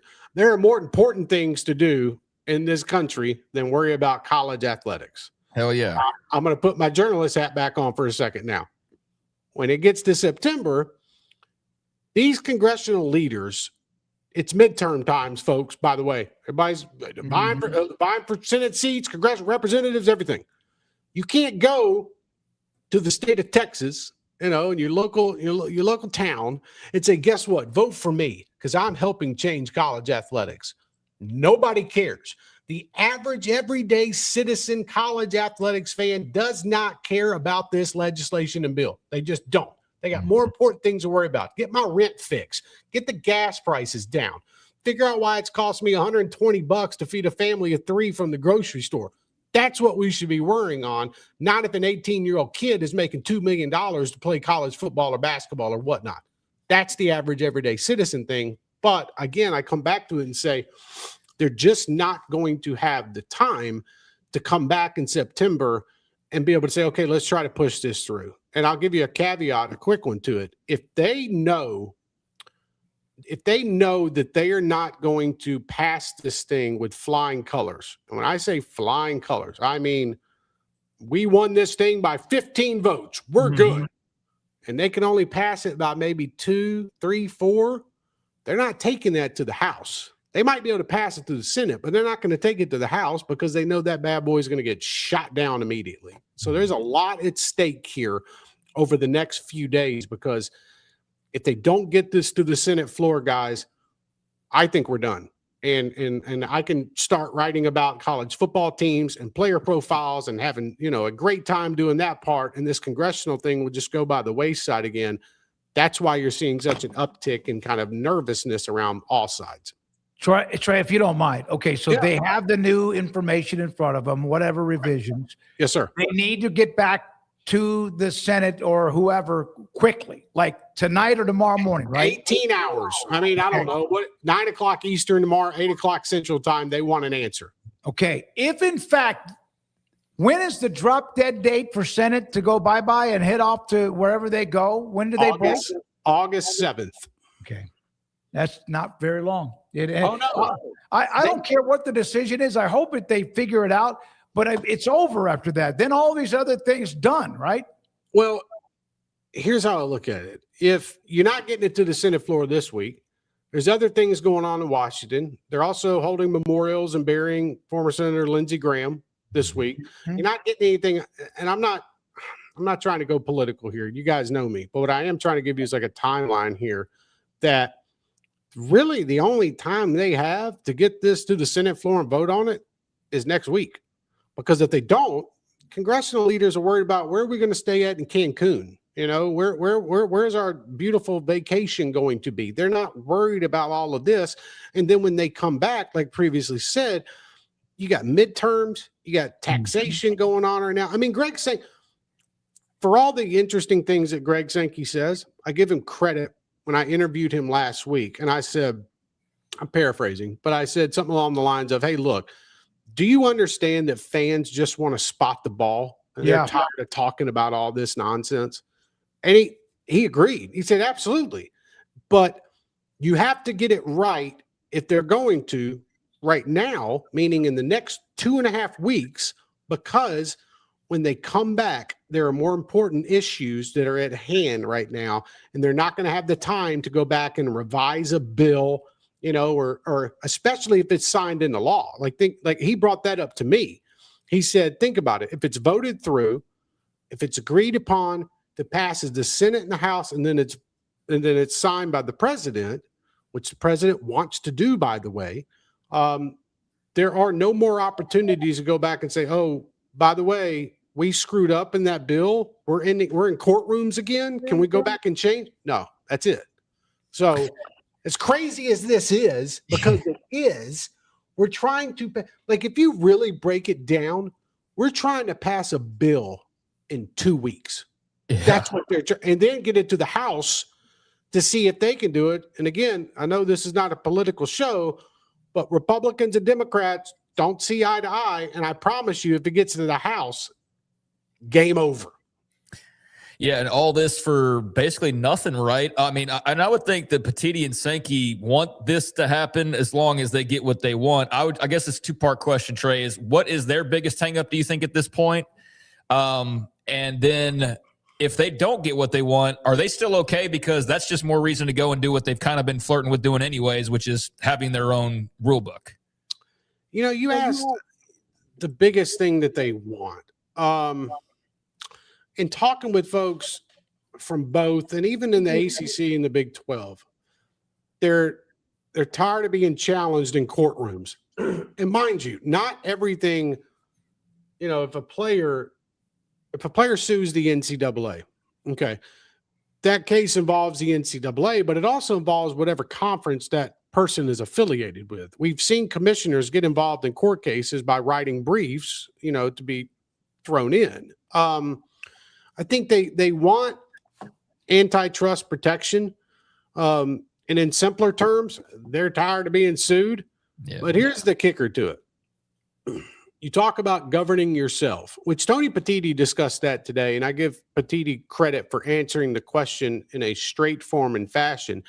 it's not as if the Big Ten, the SEC would just break away and go do their own type of thing when it comes to revenue, television, playing each other, all of that type of jazz. No, they're talking about, like SEC, for instance. The SEC is talking about, okay, we're going to make our own rules. We're going to govern ourselves. We're still going to be involved underneath the umbrella. We're not going to go out and play each other. Like, even though that would probably draw some ratings, they're not going to do that. They're not going to have their own playoff. You know, that would be stupid. That would kill college football. But just as they have rules right now that SEC and Big Ten members and Big 12 members and ACC members, they all have rules within their conference they have to abide by. And sometimes, you know, you have to go in front of the commissioners and you have to argue, okay, whatnot. That's kind of what they're talking about here. And Tony Petitti said it today. I'm paraphrasing, but he said, hey, look, if we can't get something passed through Congress, we're going to have to set up our own rules here. And by the way, we'll end up working with the SEC, not doing it together, but figuring out what the right rules are so that they can enforce them in their own conferences. And for that, I agree. Now, good luck, because what's going to happen is, and this is going to be the funny part, because this could happen. If your own conference, let's say Alabama, okay, Alabama goes in front of the SEC and says, wow, we have a problem with you ruling this person ineligible, or we don't like how you ruled on whatever. What's going to be funny is when Alabama files a lawsuit against the SEC.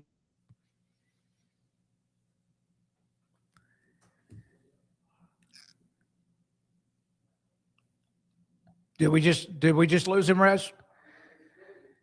Yeah, golly, there was a great question. Is he back in or just frozen? I want to see if we can try to reconnect it with that if we can. We have off the radar around the corner. He was going right to where you wanted him to go, right? Yeah. I think he's just putting a nice bow on everything, and we just have another internet issue, I guess, or on his end. I'm not sure, hard to tell, but yeah, it's unfortunate because he was about to just take us on home into the end of the interview there. So yeah, good stuff as always from Trey, and I know where he's going with that. Is Alabama under a new system where the SEC is kind of setting its own rules. What would be funny to finish off what he was saying there is when Alabama gets dinged and then Alabama proceeds to turn around and say, well, we're going to sue the SEC, and what that turns into, I think, is where he was going with that, which, we've all, I think, kind of had similar thoughts. And how would you prevent that from happening? Would it have to be in the language that everybody agrees to, a contract that everybody signs to ensure that they would not be able to do that? Like, that's the only thing I could see, if that's even feasible, where you could prevent that type of a situation. But beyond that, then I think everybody feels the same way, that policing yourself sounds good, but everybody's got to agree to follow the rules. So, yeah. I think we've reconnected. Is that right, Rez? We are going to try to reconnect with Trey Wallace. Trey, we had you on. You were going down the hole that everybody wanted to hear you say on Craig's question, and we lost you, froze up. If you wouldn't mind, Craig, ask it again and let Trey finish it up. And Trey, thanks for your extra time. Yeah, Trey, it's going to be a funny thing when Alabama gets dinged for something and the SEC says, hey, you guys broke this. And then Alabama says, and that's where we lost you. Okay, so sorry about that. We've had some horrible weather come through where I'm at right now, and it looks like it knocked things off for a minute. It got wild. I mean, I'm talking like tarps flying around outside, tree limbs. It got a little crazy. But I'm from Mobile, Alabama. I rode out Hurricane Katrina in a closet. I think that what I was talking about is it's going to be very funny when the University of Alabama has a problem with something that the SEC might want to enforce, and you can put this on any school in any conference, and they might not agree. And let's just say the SEC ruled a player ineligible, or ruled that a player is going to get penalized, or a school is, for NIL infractions, whatever case may be.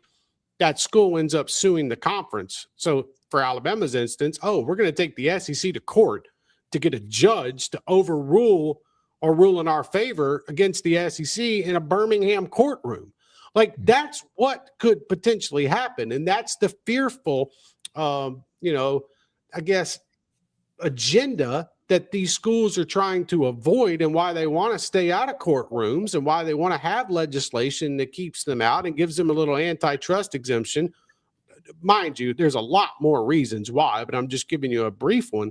And so you're seeing the SEC and the Big Ten, and the reason why they're at the forefront of this per se is because they hold so much weight. And I understand it. While I might not agree with everything that those two conferences do, I do understand that they draw the most revenue. You can tell by national championships recently who's on top in college athletics, and that is the Big Ten. The SEC is trailing behind them. So kind of what I'm getting at here to bring it full circle on that question is they're going to have to make a decision. And again, like I said earlier in the interview, they've known all of this was coming, the legislation, what was in it, how it was going to be phrased. But it's actually putting pen to paper and putting out a tweet on social media or sending me a statement that says, you know what? We're going to put our full support behind the Protect College Sports Act in its form, and we hope it makes it through the Senate, blah, blah, blah. We'll lobby on behalf of it. And then, mind you, we really only have a week and a half, 2 weeks to get this done. So it gets tricky now. And I'm not one for predicting things. I'm not even going to try on y'all's show. But I will say tomorrow will be the most interesting day when it comes to college athletics and legislation that we have seen probably in my time covering it, because mind you, there's really only been two bills, the SCORE Act, which failed, and the Protect College Sports Act now that they're trying to get through. This will be a very important day in the history of college athletics, because if they don't put their support behind it, the SEC and the Big Ten, they're essentially saying, go have at it. Good luck trying to pass it. And if you do pass it, know that we're not going to support it in its current form, even if you get it past the Senate and onto the House. Very, very big day.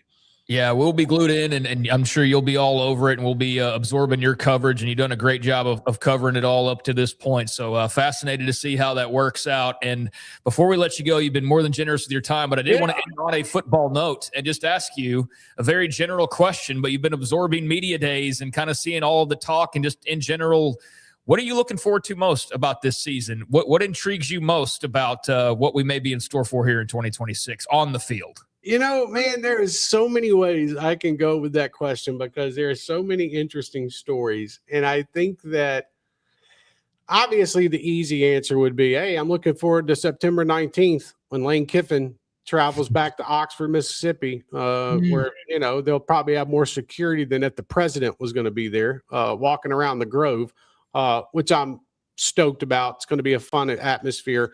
What I would say to them, you know, you kind of asked for a story. What happens to Ole Miss and LSU after that game? Everybody's talking about that game, and rightfully so. I'm talking about it. I'm writing about it. But Ole Miss is going to go play Florida, and LSU's got to play Texas A&M. The end of the season doesn't happen on September 19th. Somebody's going to lose. You know what I mean? So what does that mean, and how does each team respond to that part? I think just to give you two or three more, the pressure is on Lincoln Riley at USC to win. It's time to buckle up, buddy. You got to make the CFP. You need to make a little noise. You've had enough time at Southern Cal. And I think he understands that too. That's not lost on him. I've talked to multiple people on the West Coast. Like, the ramifications here are there. Steve Sarkisian in Texas. We've seen Texas make the semifinals before. And we've seen them do it with, I don't want to try to compare Quinn Ewers to Arch Manning, but I think Arch Manning has a lot more upside than Quinn Ewers, and that's not a shot at Quinn. But it's time for Sarkisian, you know, and I think that I predict that Texas will make the semifinals. And when I say that, it's because it's such a crapshoot when you get down to the final four teams in the country. You know, so you can say, well, you know, they better make the national championship or this season is completely a bust. Well, that's That's hard to do. Like that. Okay. But I think Arch Manning has grown up so much in the last year. I remember interviewing him at SEC Media Days in a little private setting in Atlanta. And he talked about how, I don't know why these folks have me on these preseason Heisman ballots and these award lists. I haven't done anything yet at Texas. Now, and I said this last year, I'd said, I was on with somebody and they, said, give me your bold prediction for 2025. I said, Texas is going to have 3 losses. Ended up that the case. I'm not tooting my own horn when I say that, but it was because Arch Manning needed time to grow up as a quarterback. And what you saw after probably the 6th game of the year is he grew up as a quarterback. Now you can put the expectations on what Texas should do this year because of the money spent, the players they brought in, the coaching staffs, Will Muschamp's now the DC, and you got Arch Manning along with Coleman and Wingo out here at the wide receiver spot. So, it's time for Texas to take that step. And I'm not saying it has to be a national championship, but get there. And I think the other one is, I'm not trying to stay within the conference, but it is what it is. Alabama. The pressure's on Kalen DeBoer here. I was asked at SEC Media Days to give, some kind of take on who I thought had the most pressure. And I gave an answer at SEC Media Days that Josh Heupel had a lot of pressure at Tennessee, but not because he's going to get fired or not because he's on the hot seat. It's because you got to continue building anticipation and continue building the program. And it's hard to do with a true freshman quarterback or maybe a red shirt. But to get back to the previous subject here with Alabama and how I'm trying to compare this is, I really could have said Bama, that the pressure's on Kalen DeBoer. And again, not because he's going to get fired, but because of what he's trying to do. He had opportunities to leave last year, guys. He could be right now in potentially Happy Valley or Ann Arbor, Michigan, but he chose to stay at Alabama. And I give him a lot of credit for that because that state is tough and that fan base is tough. And you're also following Nick Saban, which I'm sorry, he could go out and win a national championship this upcoming year and they'd still find something to complain about trying to compare him to Nick Saban. So I think that the pressure's on him. I think he can handle it.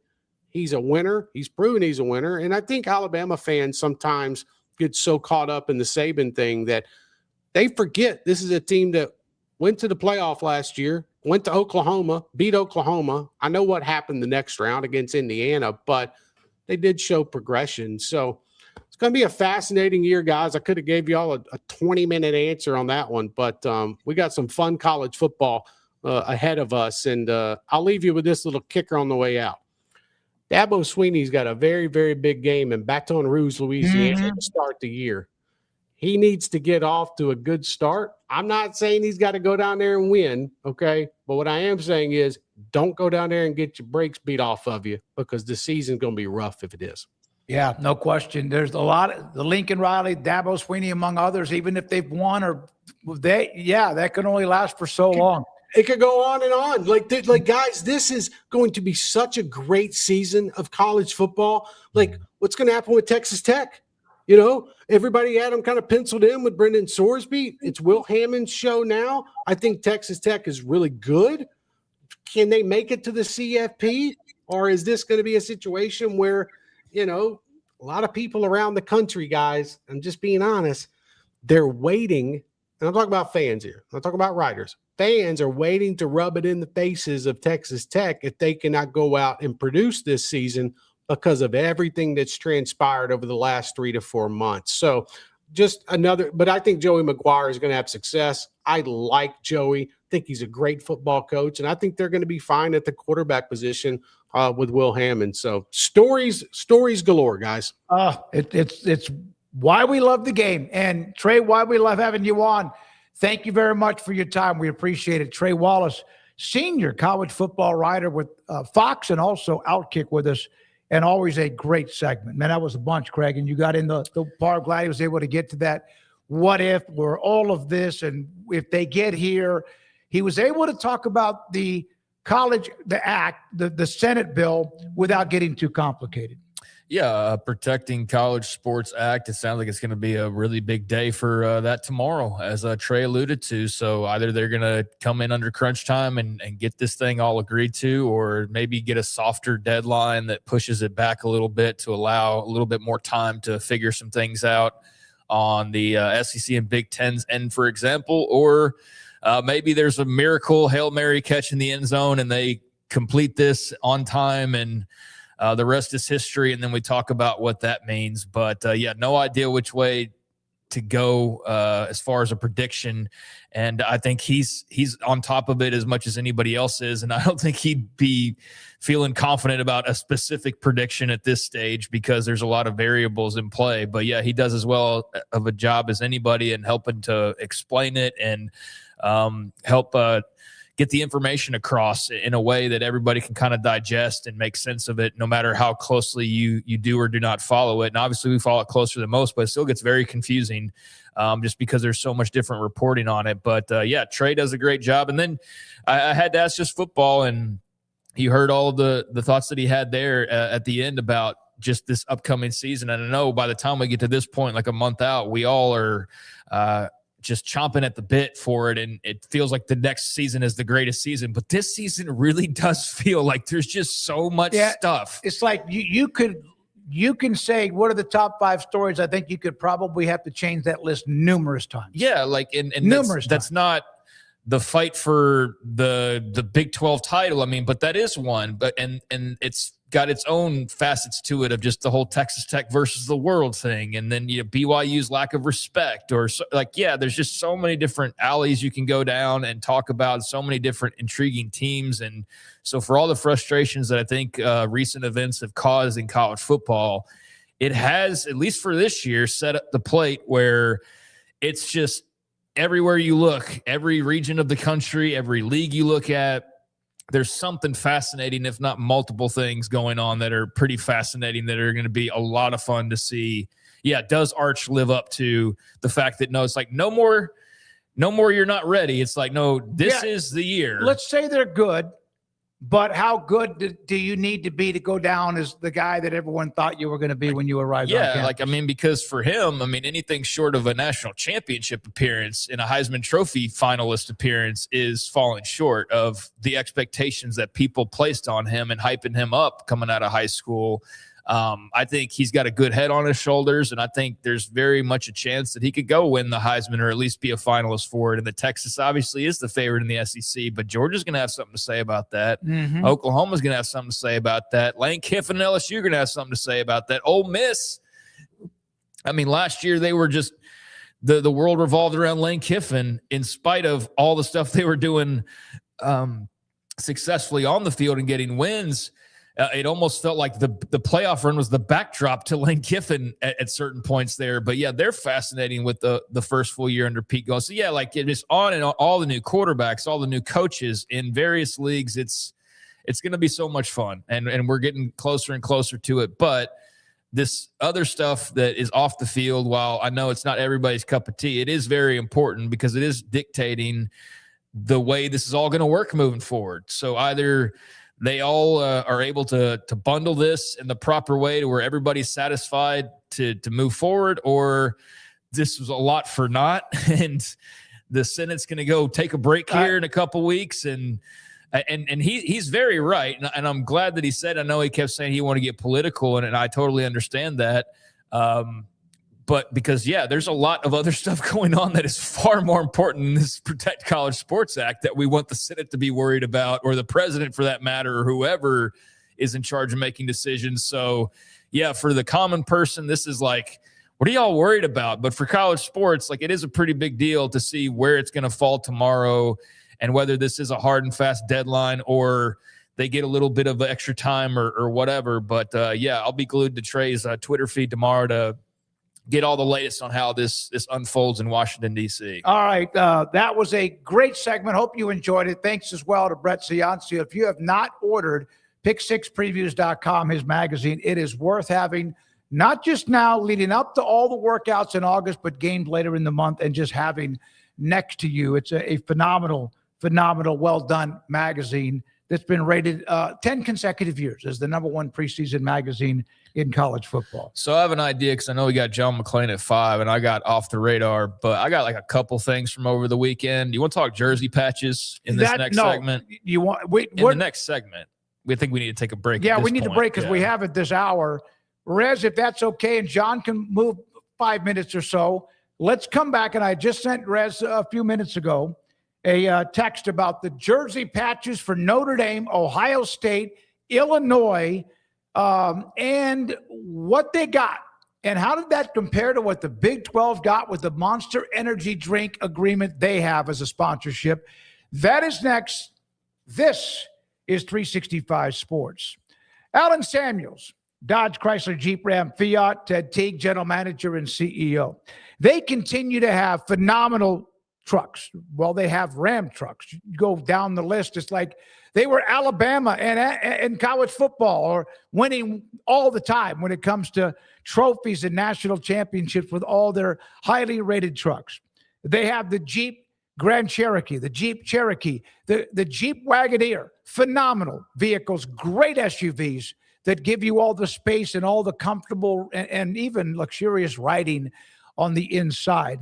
And then on top of that, besides the Ram trucks and besides Jeep vehicles, the pre-owned inventory is fantastic.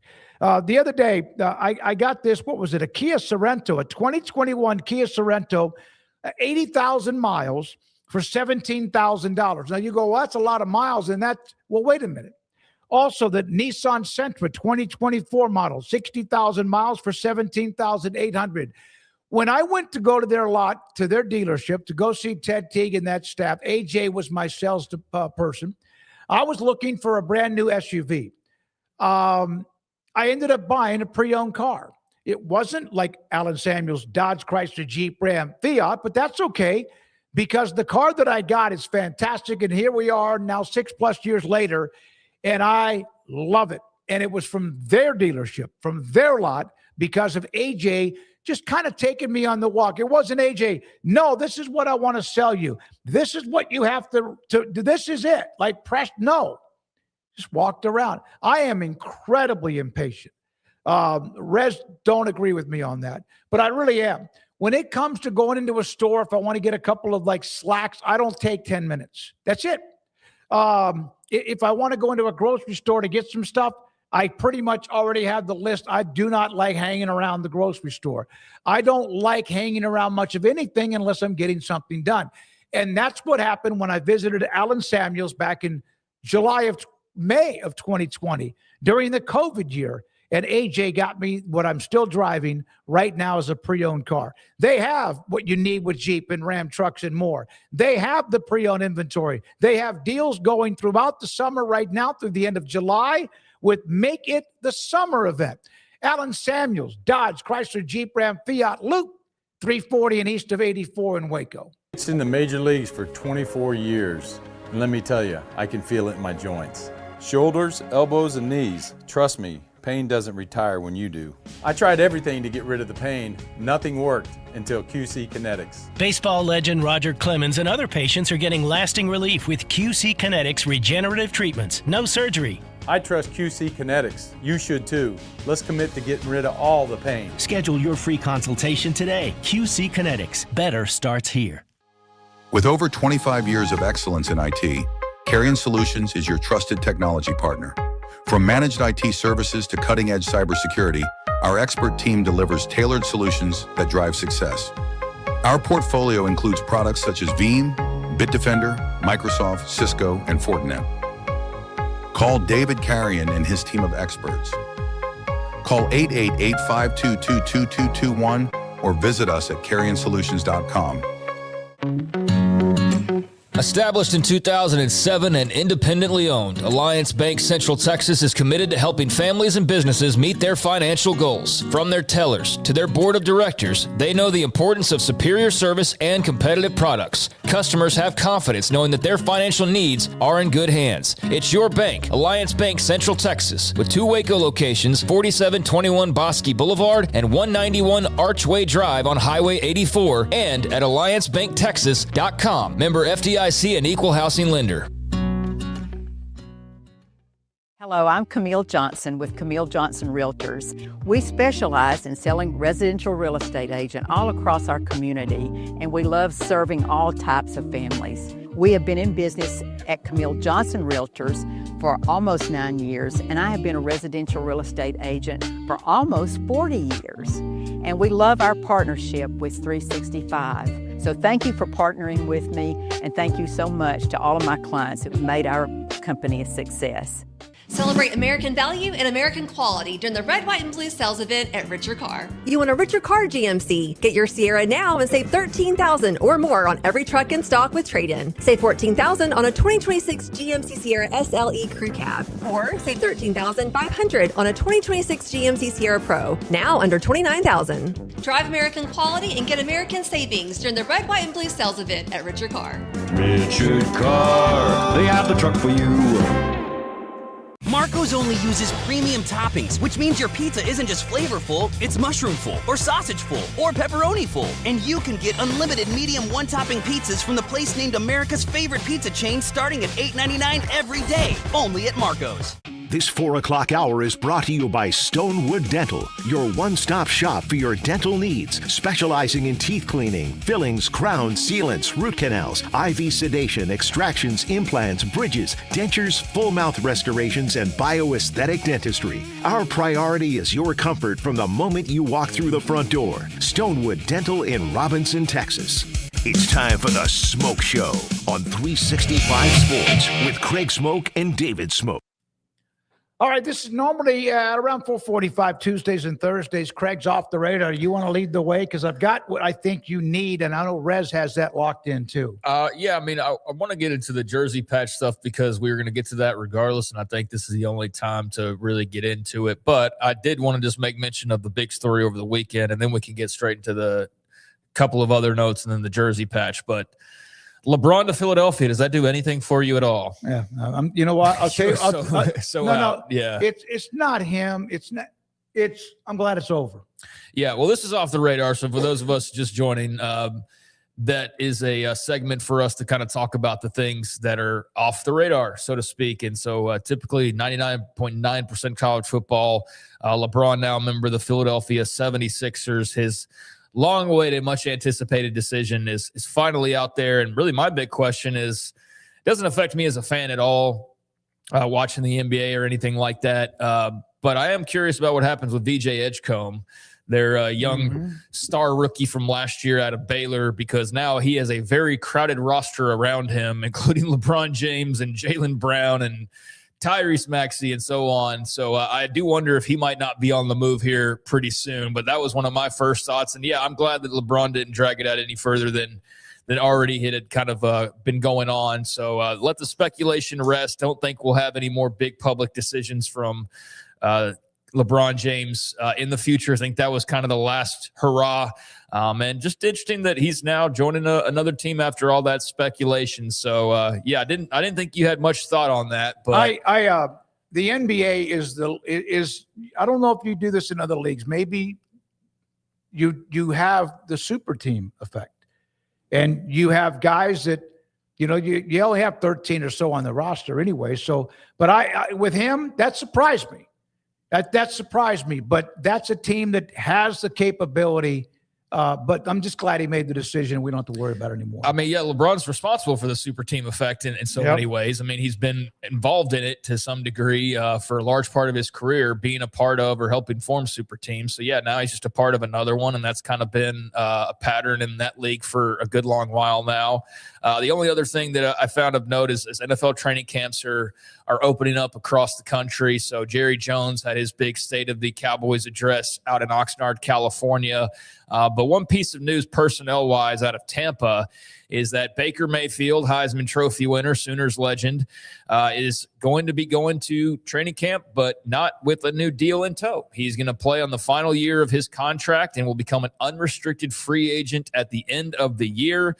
They have been talking for several months, but not able to reach an agreement, or sounds like get really even all that close to an agreement. So he's looking for more money. They're not willing to really offer that. And we also saw out of Tampa that Vita Vea, their star incredibly talented and incredibly good defensive line standout, former Washington Husky. He's now looking for a trade as well. So not the best start of training camp for Tampa Bay fans. I mean, I guess for this year, you're still going to have Baker Mayfield and you'll probably have Vita Vea, but you also know that the time's coming where this thing's going to start to probably break apart and fracture because you're not wanting to, for example, pay Baker Mayfield what he's worth or pay Vita Vea what he feels he's worth. So, yeah, not the rosiest start to training camp for the Tampa Bay Buccaneers, but that's now all starting to get underway as well. So, I'll go ahead and just kind of leave it there and we get into jersey patch talk now. All right, let's do that. I think Baker Mayfield's got the mentality he can handle that. He got that in his neck. I think he'll be just fine where some guys couldn't do it. Just needs to stay healthy and if he has a year like he's had the past couple of years, and I think he'll get himself a nice big contract. So there was a banger of a story earlier today on a jersey patch that did not get bumped, but then in a way got bumped. Notre Dame Athletics announcing that they have signed a jersey patch sponsorship with SoFi at somewhere between $18 and $20 million a year. On3 and Pete Nakos with this story, expected to be what is at least currently the richest jersey sponsorship in college athletics history.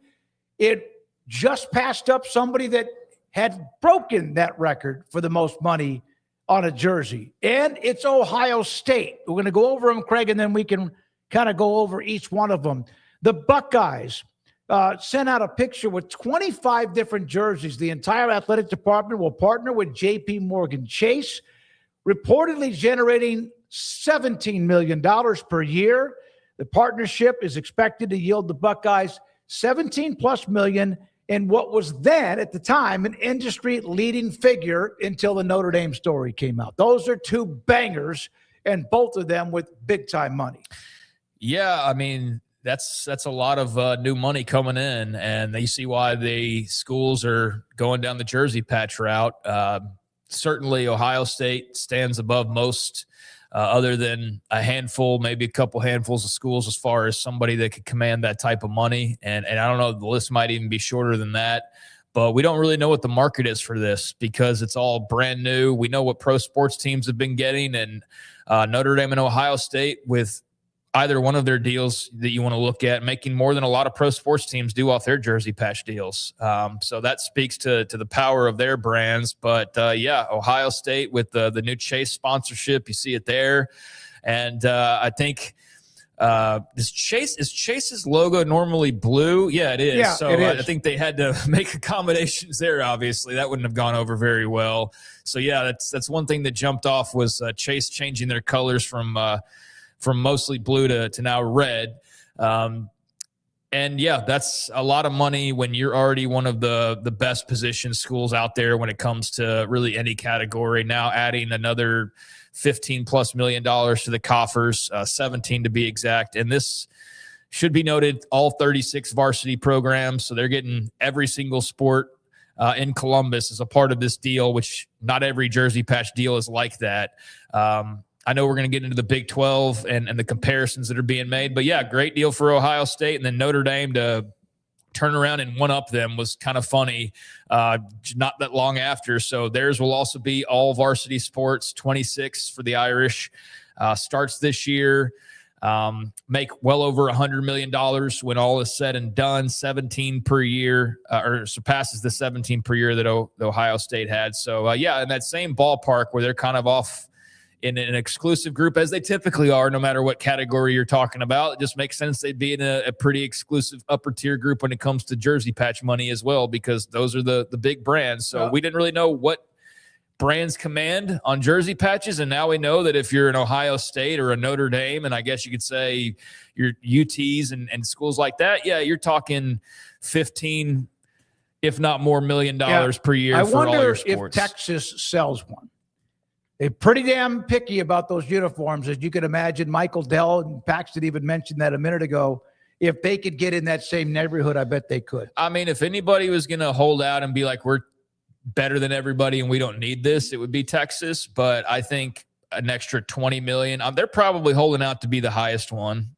is what I would assume. Is they're going to be able to say at the very end when everybody else has signed theirs, and be like, ours is $21 million per year for all of our varsity sports. I'd imagine when all is said and done, Texas is going to be the highest jersey patch. I don't know. Dell would make sense, but really there's tons of options that could potentially, in Austin, you got so many different technology companies that could jump up, but Dell would be the logical choice, obviously. And I'm sure you got a little bit of a bidding war going on for the Longhorn jersey patch. It will be interesting if they do it. And if they do it, now that they've got those two numbers in front of them, Ohio State, Notre Dame, will they get a little bit more? Meanwhile, and this was brought up almost immediately, when Ohio State announced their jersey patch, and John McClain will join us in like 5 or 6 minutes or so. When Ohio State announced their jersey patch, it's $17 million annually. Front Office Sports put out this note, and they're not the only one. The Big 12 and the Monster deal, the Monster Energy drink deal, is $1 million for 16 schools, $16 million, including jersey patches and other things for football and basketball. I don't know what that means for like volleyball, soccer, etc. They don't have it. But Ohio State got $17 million by themselves. Notre Dame 20. Not surprised that those two schools are getting that kind of money, but boy, that does look pretty flimsy compared to what Ohio State and Notre Dame and maybe a few other schools, because we have another school we're going to tell you what they got here in just a moment. Yeah, I mean, I'll just say first on the Chase patch there, I don't love any of these for any school. I think we're going to really, really miss the pre-jersey patch era. I think we all probably know that. And then I think a lot of us, myself included, will probably just get used to it like you do in the NBA or MLB. I think the day that sports just completely sells itself out will be when the NFL does the jersey patch. If they ever go that route, then it's all lost. But they're the final holdout at this point, and we'll see how that goes. But for college sports, I mean, it could look definitely worse. I mean, this Chase logo on the Ohio State jersey, with the color change, it blends in pretty nicely. I thought the SoFi on the Notre Dame uniform was fine. Yep. I mean, for as much as these things can be non-distracting, or as much as they can blend in, I thought for both of these schools, really big companies, really big paydays, you can see why they want to do it, and why everybody's following suit. And I think they did well in not making it gaudy and just distracting and ugly to look at. So well done, Irish and Buckeyes on that front. As far as this goes, I mean, there's a couple caveats, and this is not me going against this point that's being made here. I would just say, to get it exactly right, and this doesn't change things, but Ohio State's all sports. Big 12's is for basketball and football, and that's it. Now, those are the money makers, so you're still only getting $1 million out of your money makers. But that is obviously one little caveat that's slightly different. And the other thing would be that this isn't the same jersey patch. This is the Big 12 logo is going to have the Monster Energy incorporation into it, the conference patch. As you see there, Ohio State's got their Big 10 patch, and then they've got their new patch above that. Yep. The Big 12's patch is going to be that Big 10 patch, but with the Monster logo or whatever that's going to be. Every school, as some have been, can go out and go get their Chase Bank. Yes, they can. So this isn't like apples to apples, but I understand the point being made is not that this is exactly the same. It's that Ohio State's getting gobs and gobs and gobs, millions more money just by themselves versus a conference of 16 teams. So, yeah, not the best look for Brett Yormark. I don't know how the negotiations were or what the starting point was or how they landed where they landed. Only he could really explain that. So, not the best look, not exactly the same situation, but my gosh, that's a lot of money that you feel like you're missing out on if you're Big 12 schools. Whether it's the entire athletic department, I think 35 or 37 sports in some cases. Yeah, I get that. But we'll see. The Monster deal still might have some revenue or money or opportunities that we just don't know about yet. But $1 million a team, you can then, Baylor can go out and get theirs, or TCU can go out and get theirs and still add more money along with what the Big 12 has with Monster Energy. And I can see the point of like, you have all the brands by having the Monster Energy on the Big 12 patch. So you have the Texas Tech brand, and you have the Arizona brand, and you have the Kansas brand and all of that. So, yeah, you would think that would add up to more than $1 million, even though it's technically the conference patch, and those schools can still go out, as some of them have, and cut their own deals. But I don't remember what the Kansas yearly total was on the money that they'll be making from the patch they announced here recently. But yeah, we're also comparing it to Ohio State. So yeah, no, I mean, Notre Dame. When I saw that number, I said, "Hell, that doesn't surprise me." By the way, one of the the $17 million for Ohio State. We mentioned the Big 12. UT Martin, their entire athletic department budget is $17 million. Oh, yeah. I mean, it's crazy money that's being flung around. And I think, yeah, the Big 12 schools can rightfully go to, we cut the best deal. Like, we're all worth $1 million to have at least some semblance of a logo. And yes, we can go break off and do our own logos on top of that. But like, as a league, we're worth $1 million a piece. Now, it's a piece. It's not like it was $1 million deal in total. Right. But still, you get all of the brands. So, yeah, it probably should have been more, but again, we don't know the details of what they're working with. Here's one of the note. Illinois. I've always liked saying the state of Illinois. I just always have. They unveiled a jersey patch with Busey Bank. 5 years, $30 million. So they're getting $6 million a year. One of the top right now, when you look at per year based on the patch, spans multiple Fighting Illini athletic programs and expands Busey Bank's presence across Illinois athletics in many other ways. So a nice chunk for the Fighting Illini in Champaign, Illinois. I tried to look up what Kansas was getting for their Ripple crypto patch, and I can't seem to find the total on there. So, yeah, I can't compare that directly like I was hoping to do. But, yeah, I mean, these are all the rage, and you knew the moment that they I mean, here's why you circle back to the playing catch-up thing and how you're never going to catch up unless a bunch of teams win titles if you're in the ACC or the Big 12, is because barring Miami deciding to win titles, being able to do so, and then sticking around to let those titles sort of settle into ACC country, or Texas Tech going and winning multiple titles, you're never going to catch up by cutting these deals, because if they work, then everybody else is going to follow suit. Oh, yeah, it's like building the more stadiums at 80,000, 83,000, whatever. So we're going to go do jersey patches. We're going to get $6 million. Okay, well, Ohio State's going to get 15. So it's just like, it's just never ending. It just gets farther and farther out in front, no matter how many new things prop up or come up to maybe make you some more money. I thought I had a number on KU, but I don't with Ripple. All right, one other note from Joe Pampliano. The $17 million a year, by the way, is pretty much what every NBA team gets for their jersey patch deals, from the Lakers to the Knicks to the Golden State Warriors and others. So that's the number NBA teams are getting for something on their jersey. Well, and that's Ohio State and Notre Dame. Yep, so that's absolutely. That's also, you're not going to see probably Minnesota getting $17 million a year. And nor would they expect to. One other note, this is a helmet note. And again, thanks to Lance Leipold, Rex opened up the show with the KU Rock Chalk football helmet that Lance Leipold sent. Boy, that's just good looking.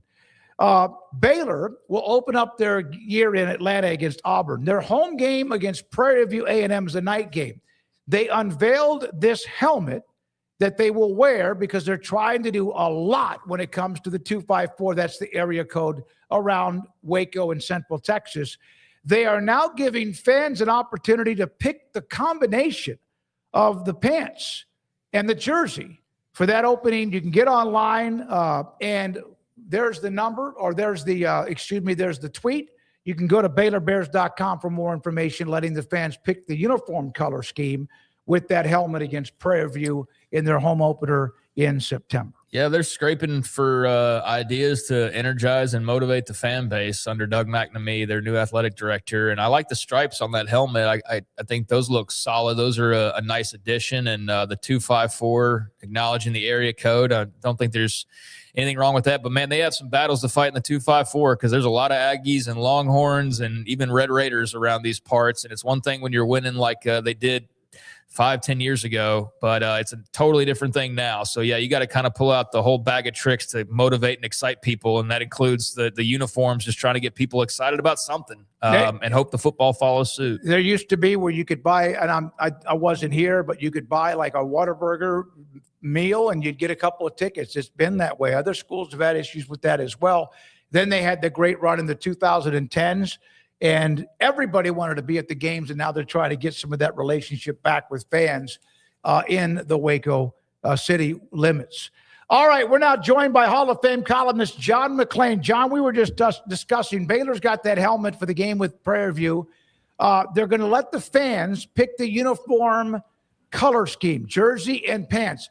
You have been watching and covering, and you love Baylor growing up. What is your favorite Baylor uniform in your lifetime? I've been watching Baylor, every helmet they've worn in uniform since 1960. And the ones I like the best are the ones in which they won in. And I don't care about any of the others. Now, I like that helmet a lot. I'd like green jersey, and I'd like white pants with a green and gold stripe down the side. I think Baylor, when it accentuates the green and the gold especially, and that's why I like the freshmen running out on the field wearing the gold. A lot of people call it yellow, but of course we call it gold, but I think it's great. And by the way, patches, I don't give a rat's what about patches, but I got to tell you, the best one I've seen is by the Houston Dynamo from the Major League Soccer. Have you guys talked about dude wipes? We talked about that. Yeah, we actually did, John. We did. And I think that their slogan, Space City has Uranus covered. It's spelled like the planet. And the logo will be on the back of your jersey hanging down by your butt. Yeah, it's gotten dude wipes so much publicity around the country, even though it's the soccer league. Can you imagine if an NFL team or a college football team got into dude wipes like that? But I thought it was so clever.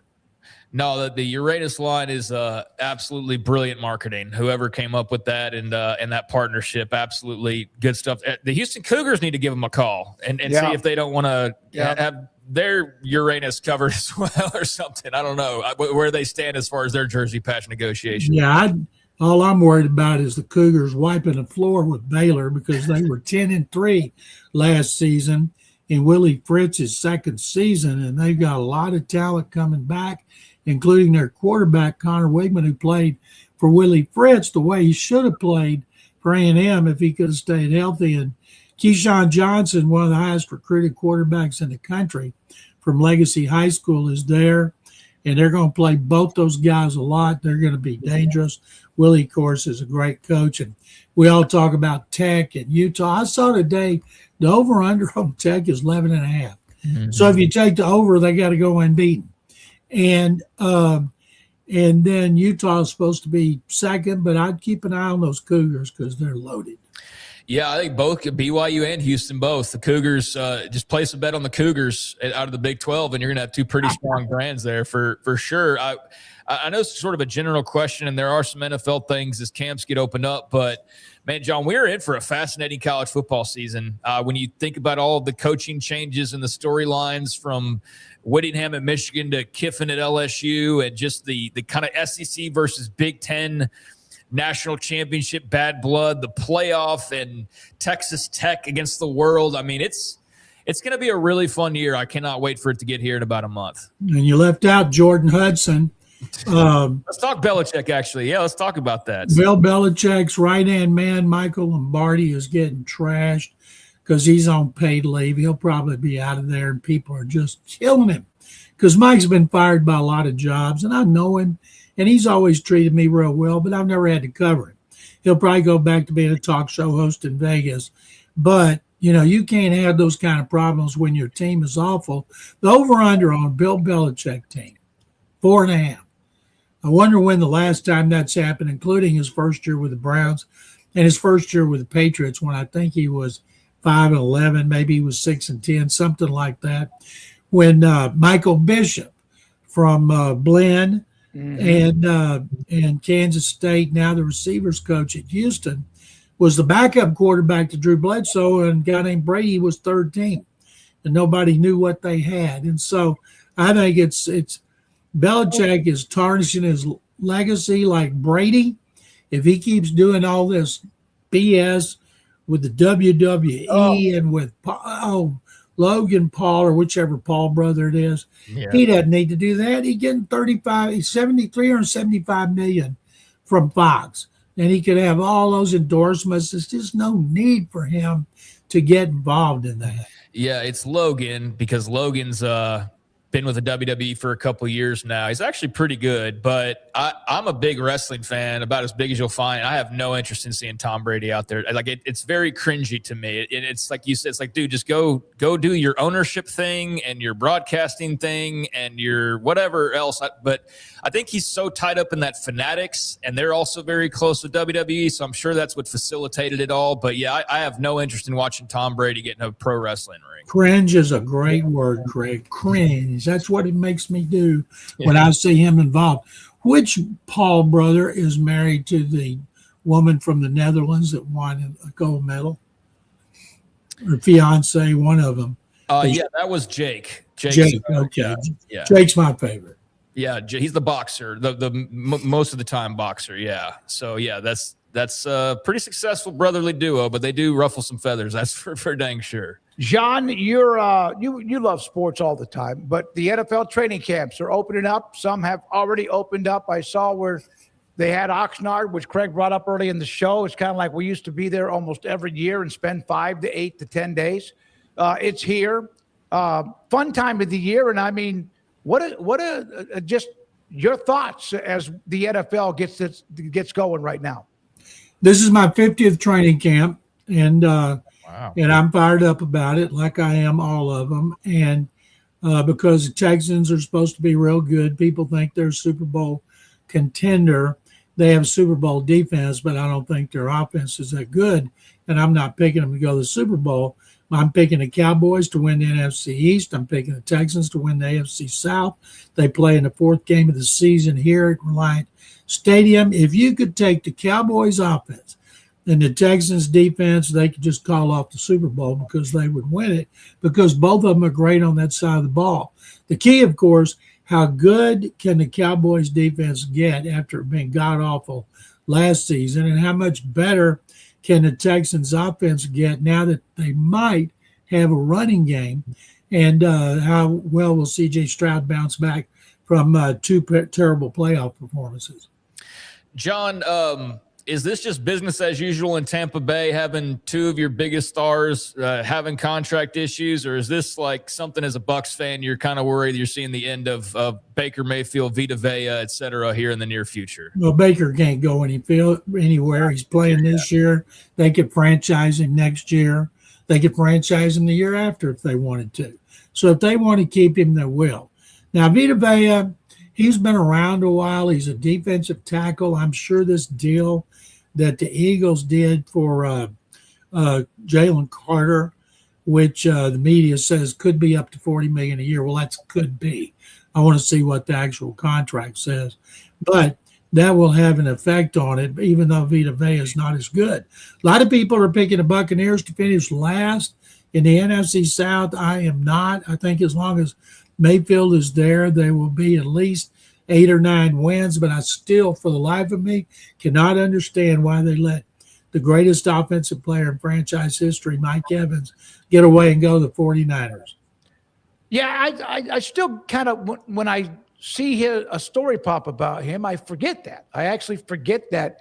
Was it money, or was it just time for he's not as productive? He wanted more money, but what he got from the 49ers, the Buccaneers could have afforded. You know, a lot of teams don't have a lot of contract issues anymore because of the collective bargaining agreement.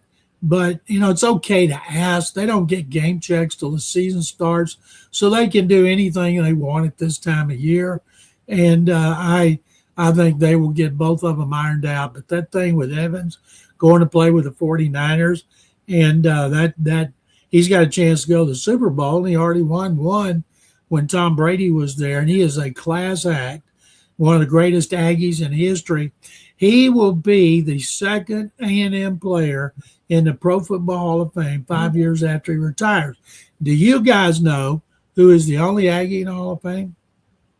Oh, damn it. I was trying Bruce to Matthews. Defensive back. He's from Fort Worth, and he was a great defensive back and punter. Defensive back and Yale Larry. Oh, you played for Minnesota. Played for the Yale Larry played for Detroit when they had Night Train Lane, Dick LeBeau, Yale Larry, all Hall of Famers. And they won 2 championships. And what a secondary that was. Holy crap. I didn't even realize that. Yeah. 11 years with the Detroit Lions. Why did I think he was with Minnesota? But I'm glad you corrected me on that. You got the division right. Yeah, I did. I did get the NFC Central. Yeah, I'm confusing Bruce Matthews with another Matthews that came later. Because Bruce went to USC. Yeah. All right. Speaking of the 49ers, the story about Mike Shanahan, which could have been like – or Kyle. I'm sorry, Kyle Shanahan. You got the right family. Yeah, I did. I'm doing pretty good at getting the right category. Dropped his phone, went to grab it, head on with an SUV, and he's going to miss a little bit of the start of training camp. He's lucky to be alive. He said it was his fault. You know, the police report said the woman went across the center line and hit him, and they were basing that on things inside the SUVs, and he said there was some kind of glitch. It was his fault. He said he was reaching down to try to get his cell phone. I don't know. You don't need to do that anymore. Those big fancy cars they drive, they can dictate everything, text messages, emails. They don't even need to look at their phone. So I don't know if we should call it suspicious or not, but I don't think we've heard the end of it. But I know Kyle really well. I'm so glad he's not hurt worse. But it's still, Chris Sims, one of his closest friends, for when they were at UT, said he could have lost his eye. And you can imagine what his face looks like with 40 stitches in it. He looked like Frankenstein. Yeah, that's a bunch. Well, you talk about how that had to be painful because they have to inject you every time they do stitches. Cringing. I'm cringing on that too, Craig. Yeah, well, I'm coming up with all sorts of good stuff. Anything else, Craig? You good? You good? John, anything else that we haven't brought up that you'd like to make a comment about? Well, I've been retweeting everything I can about Baylor and Baylor's upcoming season. Really glad that Scott Drew got the commitment from the point guard. His recruiting's been tremendous. And I hope that DJ Lagway turns out to be what everybody hopes he is, and maybe the Bears will be lying in the grass waiting to strike while everybody talks about the Red Raiders and the Utah and University of Houston. All right, last thing I do. Tony Romo and the arrest. What will happen with him in his broadcast career? Will that affect it? I don't think it'll affect his career. He's under contract. He's going to make a fortune. Don't know if he might be suspended by the network for a game, but he and Jim Nantz are still the top twosome in there, and I think he'll come out with a public apology. And he's already said some things about how embarrassed he is about it. But I don't think anything will happen to him that could put a damper on his career. Thank you very much, John McClain. Second Bears. John McClain, Hall of Fame columnist with us on 365 Sports every Tuesday in the 5 o'clock hour. Rez, we got some things to check off. We'll get to Andrew's wheel, quizzes, and also the poll. We have Super Chats. We also have an image of if you are interested in getting a 365 Sports flag or banner. We'll tell you about that in just a second. Let's start with, you want to do Super Chats? You just lead the way, and I'll go from there with Craig and I as we wrap up today's show. Nice to be back from Stormy Cyclone. 100 joules, high five. High five. High Appreciate five, it. Stormy. Thank you, the huge Iowa State fan that you are. And the other Super Chat from your pet cat again. Glad to see you back. Was confused yesterday. Yeah, we had some work to be done in the studio. I was out of pocket since Thursday. Craig had a chance to decompress a little bit too. We are back the rest of this week every day at 3 o'clock. Yeah, I mean, appreciate you both. Stormy Cyclone, also your pet cat again. And yeah, we talked about this a bit on Thursday, but I understand people come and go on the channel. So, yeah, it's taking a little bit of a much-needed break and might have another break before everything gets rolling. We'll see how that goes, but was much needed to just kind of unplug the brain for a few days. You don't realize maybe when you're kind of blowing and going sometimes how much you desperately need to do something like that until you finally do it. And I definitely had that moment this weekend. So I was glad to get some time, but also glad to be back. Yeah, it was probably the first time I could ever remember logging off the way I did, because I never really do. And you go up in a country like that, getting away in the mountains, it just does seem to kind of calm you down a little bit. At least it has for me so far. Here's an image of the 365 Sports flags. Andrew Valade, by the way, was able to get this into our merchandise store. There are the flags. There's Zach's show. There's our show. You can go online and my Shopify and get the 365 Sports flags. Polyester is the material. There it is for that. And the reason I brought this up is that Stormy Cyclone wanted to hang a flag while he's like doing his farm work on his tractor. So we got that done, got that in the store. So there we are if you want to buy that. I think the flag is like $30, and it is very well built as far as the material, so it doesn't rip or shred. Now, let's go over just a couple of more pictures from Utah. Here are some of the views from Utah. And again, I probably can't explain enough. I've been to some pretty good places, but Rez, you just put up there we are. This is a phenomenal golf course with 3 of the 18 holes on this course, which is Sand Hollow in St. George, Utah. 3 of their 18 holes are among the 3 of the 100 best, most beautiful golf holes in America. And that's one of them. That's number 12. And then you have other views. You could just that's number 13, a top 100 beauty. Look at that. It's incredible. This was where I was. Here's another one. Incredible. The colors, the change from the red brick, red clay or dirt, and then the green on the golf courses, the fairways. This right here, Craig, how cool is that? I mean, that's the sun setting, and that's part of the Pine Valley. I think it's the Pine Valley Mountains in St. George, Utah. Yeah, beautiful. Very cool. Absolutely beautiful. I was saying the wrong mountain range. I'm sorry. And then just a couple of more from the trip. Okay, why did I put this up, Craig? That's my cell phone. That's the face of my cell phone. I have no idea. But Jennifer, your sister, asked me this as well. Bottom row, 77 unread email. Well, that I didn't even realize that, because I got text messages. I usually just got that right there. Would never normally happen with me in any other shape or form, and it did over the weekend. Yeah, I think people are going to be amazed that you simply are like amazed at what vacation actually looks like, where you don't answer emails and you don't answer every single whim of every person because you're on vacation. So I mean, I think there's a lot of people that have more on their notifications, like younger people, because they just don't check the mail app to the point of there's like, you see sometimes people post pictures, there's like 1,300 unread emails or 75 text messages, which would, as a kind of, I'm not OCD, but I'm kind of that way with stuff like that. So yeah, that would drive me nuts seeing that 77. I'd probably just turn off the number being shown rather than answer all those if I was on vacation. So yeah, that's congratulations on vacationing properly. That's for me. It took you 60-something years, but you're learning how to vacation. That's good. I finally got to some of them in the terminal in Las Vegas waiting for our flight, but that was just something I happened to notice. I think there might be 1 or 2 more. This is the group. I was with Pete Futris, a great guy, works for a company that has fantastic drinks, energy drinks that kind of help you get feel better. And then there's John Proctor from Home Place Interiors, the carpet and flooring company that we have as one of our new sponsors.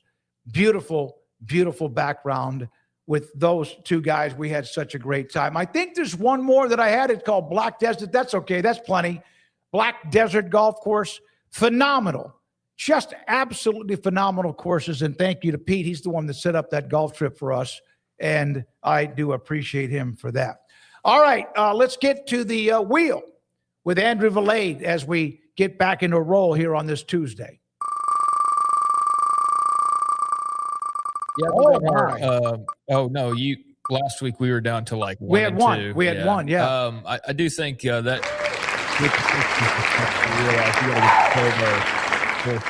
No, absolutely. I ran into Utah Utes and BYU fans. It was great, just randomly at a restaurant or whatever. Yeah, you're right, because it is phenomenal. That's the thing. Salt Lake City's like 400 miles from where we were, 300, and then of course Provo, not in Salt Lake City, but close to it. What is a specific song or band that instantly transports you back to high school every time you hear it? Transports me back to high school. I mean, there's certain rock stuff. Nirvana was kind of like a little bit pre-high school, but it sort of makes me think of that time period. Really, like if I hear some Screwed and Shot music, Texas folks or Southern folks would know best. But if I hear some of like old Swishahouse or Freestyle Kings or things like that, that transports me back to high school. Hearing that type of music, I can listen to it a little bit nowadays just on a whim, but doesn't hit the same as all that time ago when I was younger and just love listening to like Slim Thug and Chameleon and all those guys. So yeah, I would say probably some old Swishahouse, Texas hip hop would be my answer there. Some of the answers: Boston, Kansas. That's right in my wheelhouse. But the song that makes me and takes me back. Yeah, I was going to say Earth, Wind, and Fire, but it's KC and the Sunshine Band. Get Down Tonight. That's what it was. I mean, KC and the Sunshine Band, Swishahouse, just like very similar. Should have collaborated. Yeah. It's a shame that they didn't. But yeah, I don't think we could be farther apart on the spectrum of music than probably that. Although, who knows what might be some crossover in there, like they use the same drum kicks or something. I don't know. Who was the band that sang the song Fire? That was a great dance music. See, I'm not I know exactly what, I think it's Ohio Players. Great album Yeah, cover I wasn't too. a big, I never have been much of a big funk music guy. I mean, I get it and I appreciate it, and there's certain songs I like, but it's just not a go-to for me. But I can see where it is for other people. By the way, Kyle Visser, you guys need to have Andrew add this to the wheel: Marianne or Ginger. Okay. Gilligan's Island, huh? Andrew, we'll get that to him. All right, here are the quizzes for Craig and for me as we try to go 2-0 today. And the first one: in 1908, rookie Fred Merkle failed to touch second on a walk-off hit, costing the Giants the pennant. What infamous nickname was given to this blunder? Oh, my. I mean, I hope second is the answer, or else Andrew's just got a dirty-minded, yeah. But this is your wheelhouse much more. I mean, I feel like you knew this story. Why would otherwise Andrew put that up there? Because otherwise you'd never think that. Yeah, I think it's got to be the second choice. Otherwise, our producer needs a timeout. So, yeah, we'll go with number 2. And back in 1908, I could see where that's taken still probably very immaturely, but probably not nearly as much as it is in 2020. I can't even look. I'm not even going to go in the video chat. So let's go to number 2. I think it is. It's Merkel's boner. I've been wanting to say that all day. Weird. Yes. Chicago Cubs infielder Johnny Evers spotted Merkle heading for the clubhouse as fans flooded the field, grabbed the ball, and stepped on second for the force out. The game was ruled a tie, leading to a playoff. The Cubs won for the pennant. Though Merkle played 16 MLB seasons, collected 1,500-plus hits, he was unfairly branded with the bonehead label for life. So what a boner. Yeah, that's not the... I'm sure the great-grandkids don't love reading the Wikipedia entry for that particular reason. But, hey, he's a Major League Baseball player. So yeah. You could have just said Merkel's bonehead, but that's what that was the label. I don't bonehead. think they were probably also thinking about it the way that we're thinking about it back in 1908. Maybe that word may not even exist. Exactly, yeah. All right, let's go to – we're 1-0. Go to 2. Craig? Oregon Ducks quarterbacks coach Koa Kai, I'm sorry if I butchered that, tests recruits' mental toughness with one simple split-second choice. What does he ask them to choose? I don't feel like I've come across this at all. So I don't know what he chooses or what he does. I don't know. I think dogs or cats would make a lot of sense. All of them, I could see where some coach finds some motivation or underlying thing in a recruit based on how they answer Nike or Adidas. Obviously, if you're Oregon, you're saying Nike all day, but I think it's one of the top two. I'm not sure, though. But Nike or Adidas, I mean, if you're at Oregon and you don't know, even if you're an Adidas person, you better say Nike. Dogs or cats? I mean, I could see that being a whole like, well, dogs are aggressive and cats are more cunning. And, like that tells him something about your mindset or something, I guess. But, I'm going to say dogs or cats. Let's say dogs. Let's go dogs or cats. All right. And it was one of the top two. Chocolate would be my answer, although I do like vanilla. 1-1. Chocolate or vanilla. Joining Oregon as an analyst in 2022, later serving assistant quarterbacks coach. I was promoted to full-time quarterbacks coach in March of 26. He uses this quick fire test to measure a recruit's conviction, believing that if a quarterback hesitates over picking an ice cream flavor, they likely to overthink critical third down decisions in a packed stadium. I think there's probably some merit to that. I think probably you'd find that coaches overthink things more than like everything is a decision on your decision-making ability. But I can see where he's coming from with that. I could also see where you come across that random recruits like, why not both? Or I like both, or I don't like either. I'm lactose intolerant. But yeah, for me, it would be chocolate, and I would be able to pass his test because I would answer that very quickly. 383 of you responded. 33% got it right. We didn't. We went 1-0 today. Here are the poll results from Andrew to wrap up this final part. Of commercial patches have hit college football gear. We discussed that earlier. Which team's uniform sponsor is the worst eyesore? Well, yeah, the Big 12 has the worst deal so far, right? Based on the per team payout. I do think that Ohio State, given that they flipped the Chase logo to red, as we pointed out, that is acceptable and it looks nice. And obviously it's a lot of money, or it looks as nice as these things can look. The Arkansas Tyson Foods, like luckily Tyson Foods is red, so it blends in pretty okay. Although it still stands out like you definitely notice it says Tyson's Food. I've not seen the mock-up for the Wisconsin and Culver's. Let me look at that. Yeah, it's okay. I mean, it's blue, so that pops off the red and white, and so you'll definitely notice that watching Wisconsin, that little patch there, but it's not anything obscene. That's fine, and Culver's is a really big brand for a school like Wisconsin to be partnered with, so it makes a lot of sense for them. The Big 12 probably has the worst deal as far as the payout, even though theirs is different because it's conference-wide, but we haven't seen it, though. Like, that's the thing is we talking about Culver's? No, I'm talking about the Big 12. Oh, yeah. We haven't seen what it looks like yet. We don't.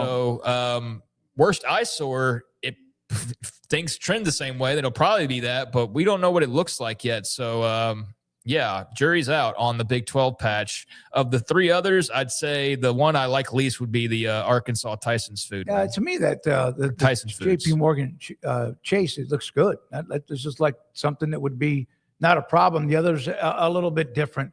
So the winner, I just feel like when I go to look at Arkansas, I want chicken nuggets all of a sudden. Yeah. Like I want some dino nuggets. There we go. 48% said Big 12. And the other one, can LeBron and the 76ers win the 27 NBA title? And 36% overrated super team, 30% injuries ruin the run, and then win the title 20% out in the Eastern Conference Finals 14. I mean, can they? Sure. Will they? Have no idea. Obviously, a lot of people don't think so. Pretty overwhelming amount of the audience doesn't think they'll even get there. I think it's going to be interesting to see how all those pieces work together. So as a non-NBA expert, I don't know how it all gels, but I know that ESPN will be all over it. I think it's interesting to see LeBron in a new place. I'm really interested, though, more so in his retirement and when the NBA operates without LeBron James. And I say that as somebody who's his same age bracket, so I know that once he leaves, it's like the death of me as a young person, basically. Mm-hmm. Like when LeBron retires, that's it. There's nobody else from my age group that's hanging around at this point. So LeBron's like the end of the road for my generation.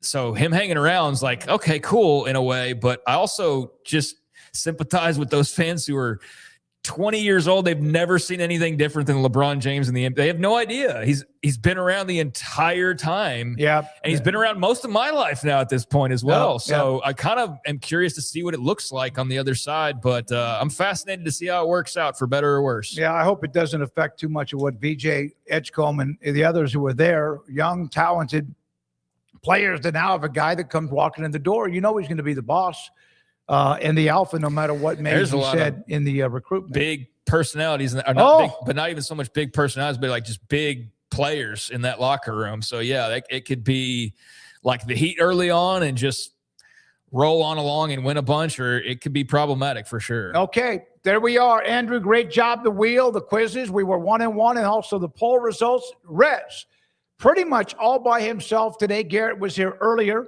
as he also works on the segments tonight for 365 Sports Tonight on the local CW. Craig, thank you. Great to be back. Thank you to our audience.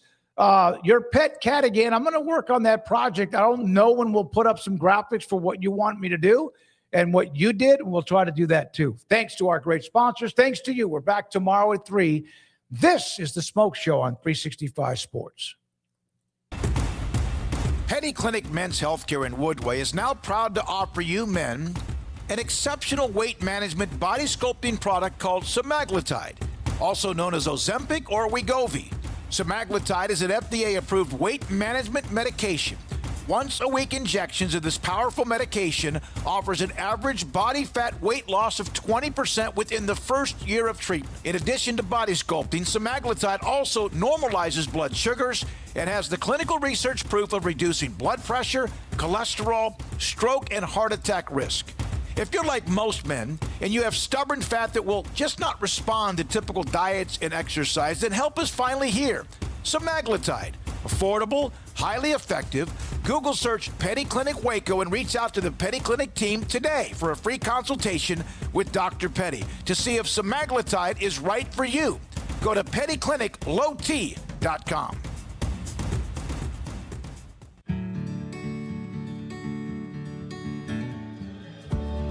Whatever it is you wrangle, whatever seeds you sow,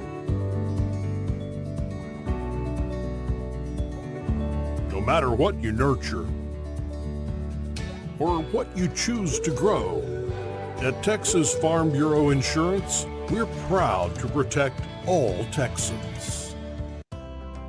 When you play hard, sometimes you fall hard. Sports injuries require special treatment. At Southwest Sports Medicine and Orthopedics, our team of expert doctors provides athletes and active adults with comprehensive sports medicine care, diagnostics. Whether you're in high school, college, or beyond, we'll help you get back on the field. Call on the team physicians for Baylor Athletics. Call Southwest Sports Medicine and Orthopedics.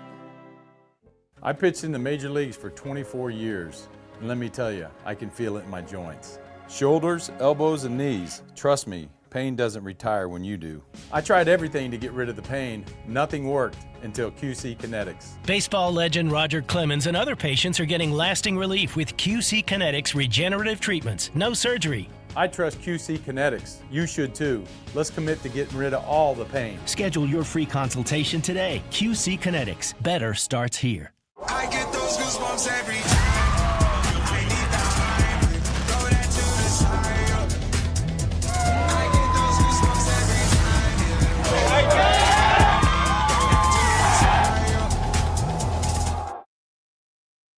Have you heard of the new IRA, the Insured Retirement Advantage? It's a strategy for younger high-income earners and small business owners who want to get serious about retirement. The Insured Retirement Advantage can help you build a tax-free income stream for retirement, protect your family's legacy, keep your capital working efficiently, and you don't need ultra-high net worth status to qualify.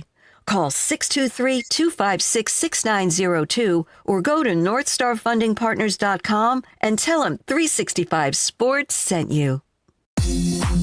It's time to compete against yourself, finding too many excuses not to work out combined with bad eating habits, and Waco Regional Tennis and Fitness can help reach inside your competitive soul. Discipline, getting results you've only dreamed about, personal training, group exercise classes, and even a tanning bed, world-class tennis facility, and pickleball courts and lessons available. Waco Regional Tennis and Fitness, spacious, clean workout rooms, free weights, state-of-the-art technology, weight training equipment, and no intimidation. It's time for you to react today, not tomorrow, at Waco Regional Tennis and Fitness on Lakeshore Drive in Waco.